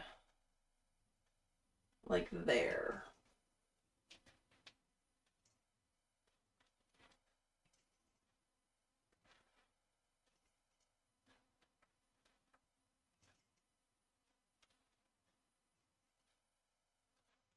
Something like that.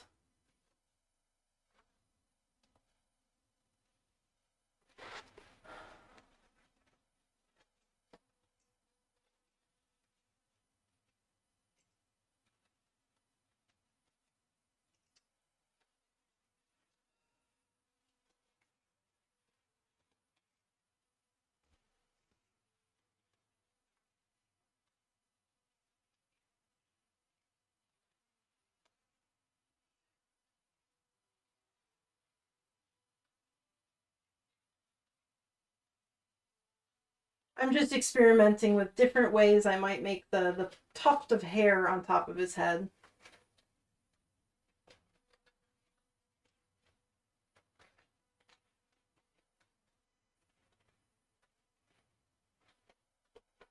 Because I could try and make it like 3D where it's two tufts sticking up.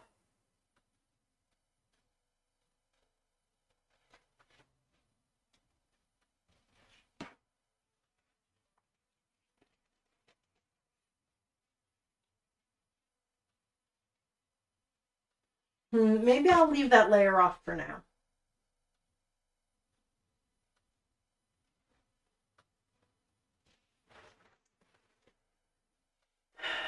Yeah, I think I'm going to keep his hair like this for now. I will trace out those edges just so that they're a lot more visible. Because where I scribbled on them with paper, or with the pencil, that's pretty good. Oh, that marker is so dead. Okay, let's try this again.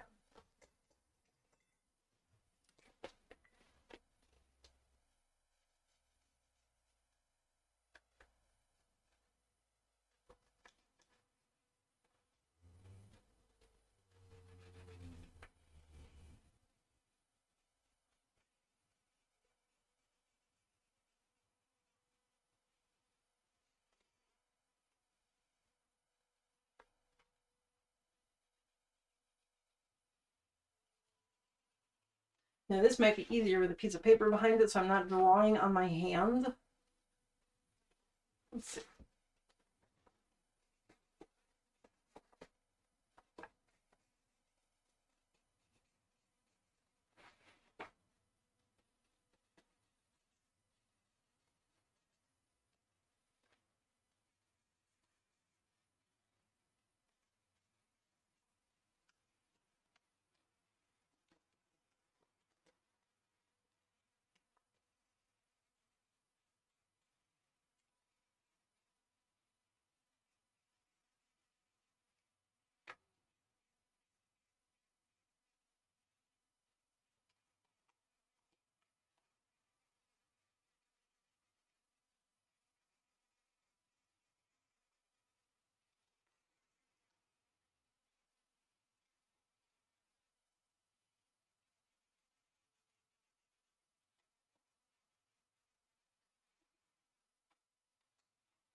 Whoops.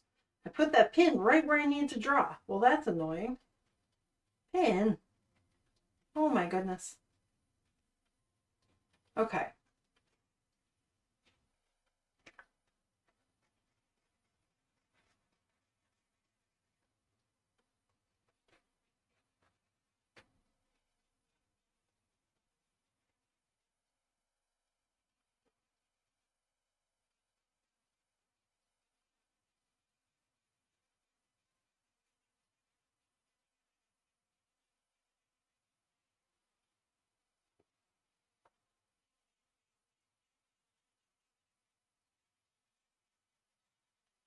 So these bold black lines are just so that when I start taking pictures of it, the white paper tends to not show up as well on my camera. So now I can show off kind of those bold outline edges there.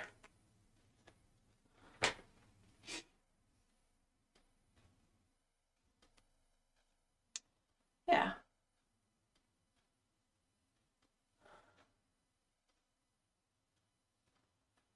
I think I'm going to leave him here for today. I want to get feedback on his hair and how that looks. Because if I'm wildly off and it needs to look different, I don't want to put a lot more work into this design until I'm sure that that's kind of those haired bits that he needs.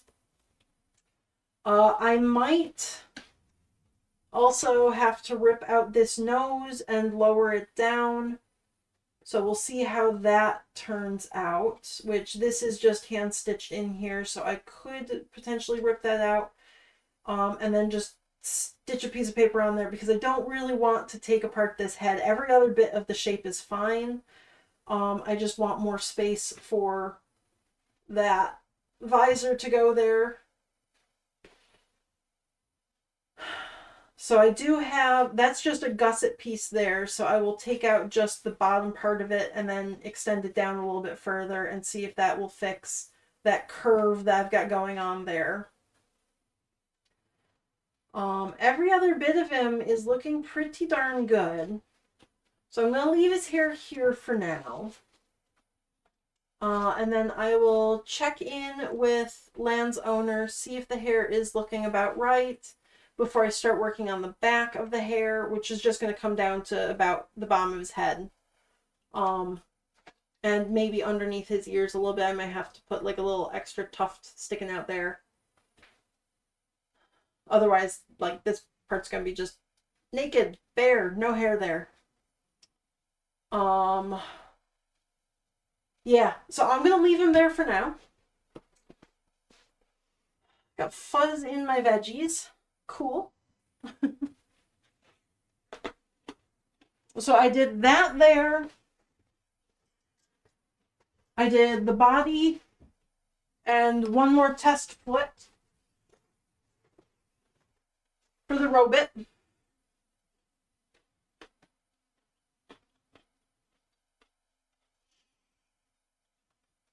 And I think I'm going to end stream now. Not as long as my other streams, but this will give me some time to do some other stuff.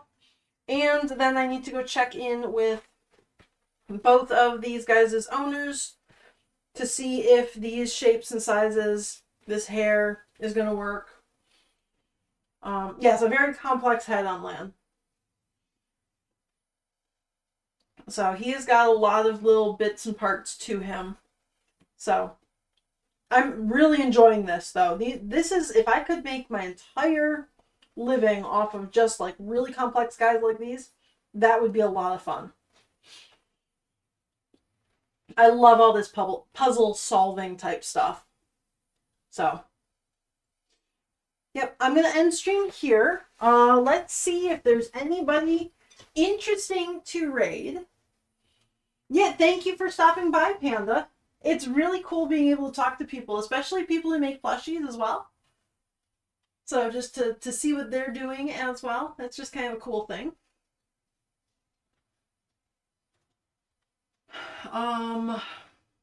Let's see.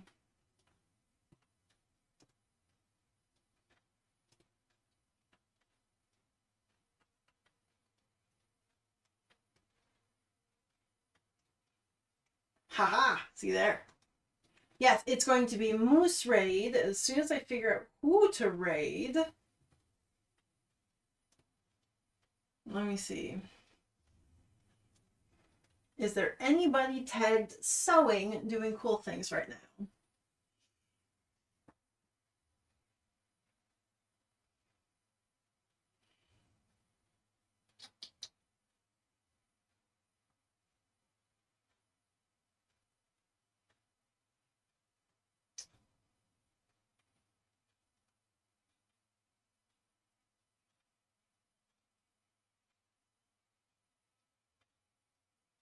There is somebody who is making a plushie.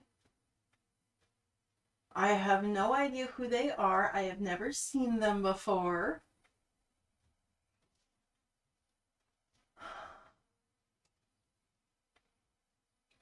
Or we can raid somebody who is painting miniatures.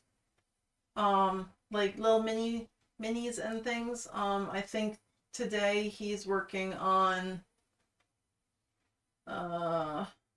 stuff for, like, he's doing stuff for the Trevor Project. That's, or yeah, the Trevor Project, I think it's called. Yeah, Trevor Project this month. So he was painting up some funny pink Space Marines.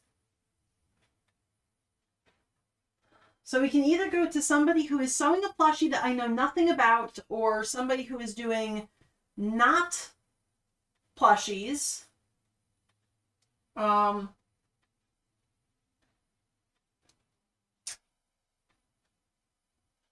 Or if you guys have any suggestions, let me know.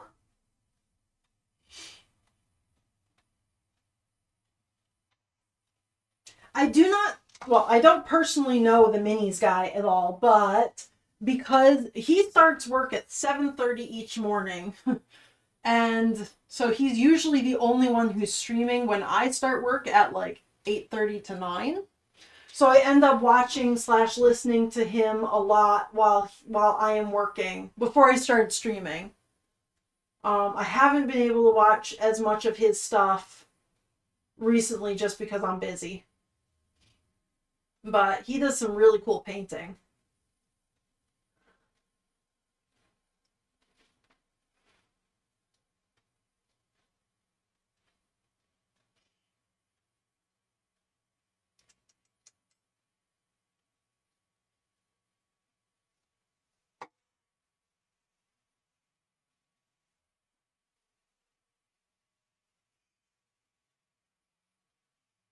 So plushies or painting?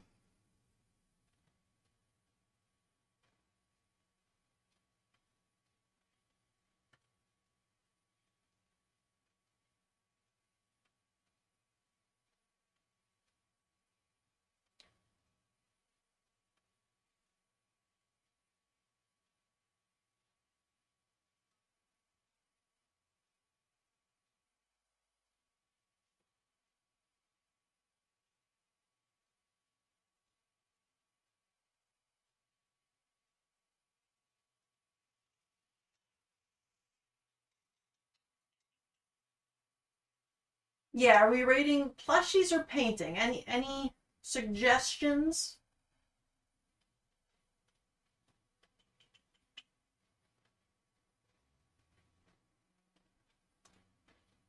Um,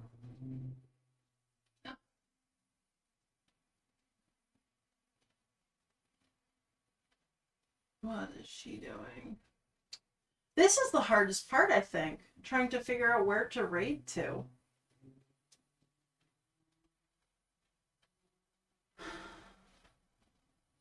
Um,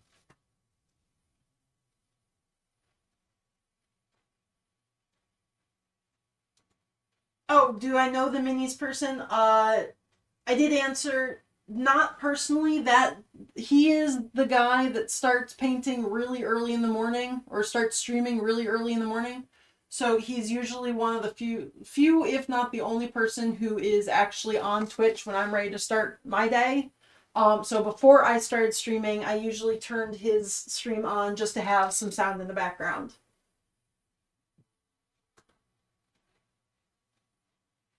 Okay, yeah, let's go to him.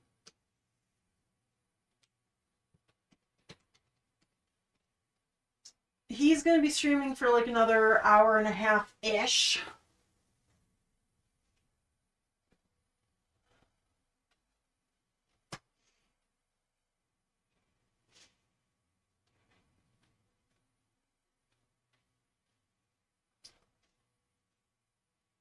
So his name is Brush for Hire, or Brush. He's painting things this month for the Trevor project and also some other stuff. Yep, it's Moose Raid. Moose Raid! And I will be back tomorrow doing something. I don't know what. I guess it'll depend on if I get feedback from the two people plushies that I'm working on there, Lan and Helpy, or I might be working on something new. I don't know. We will see. Okay.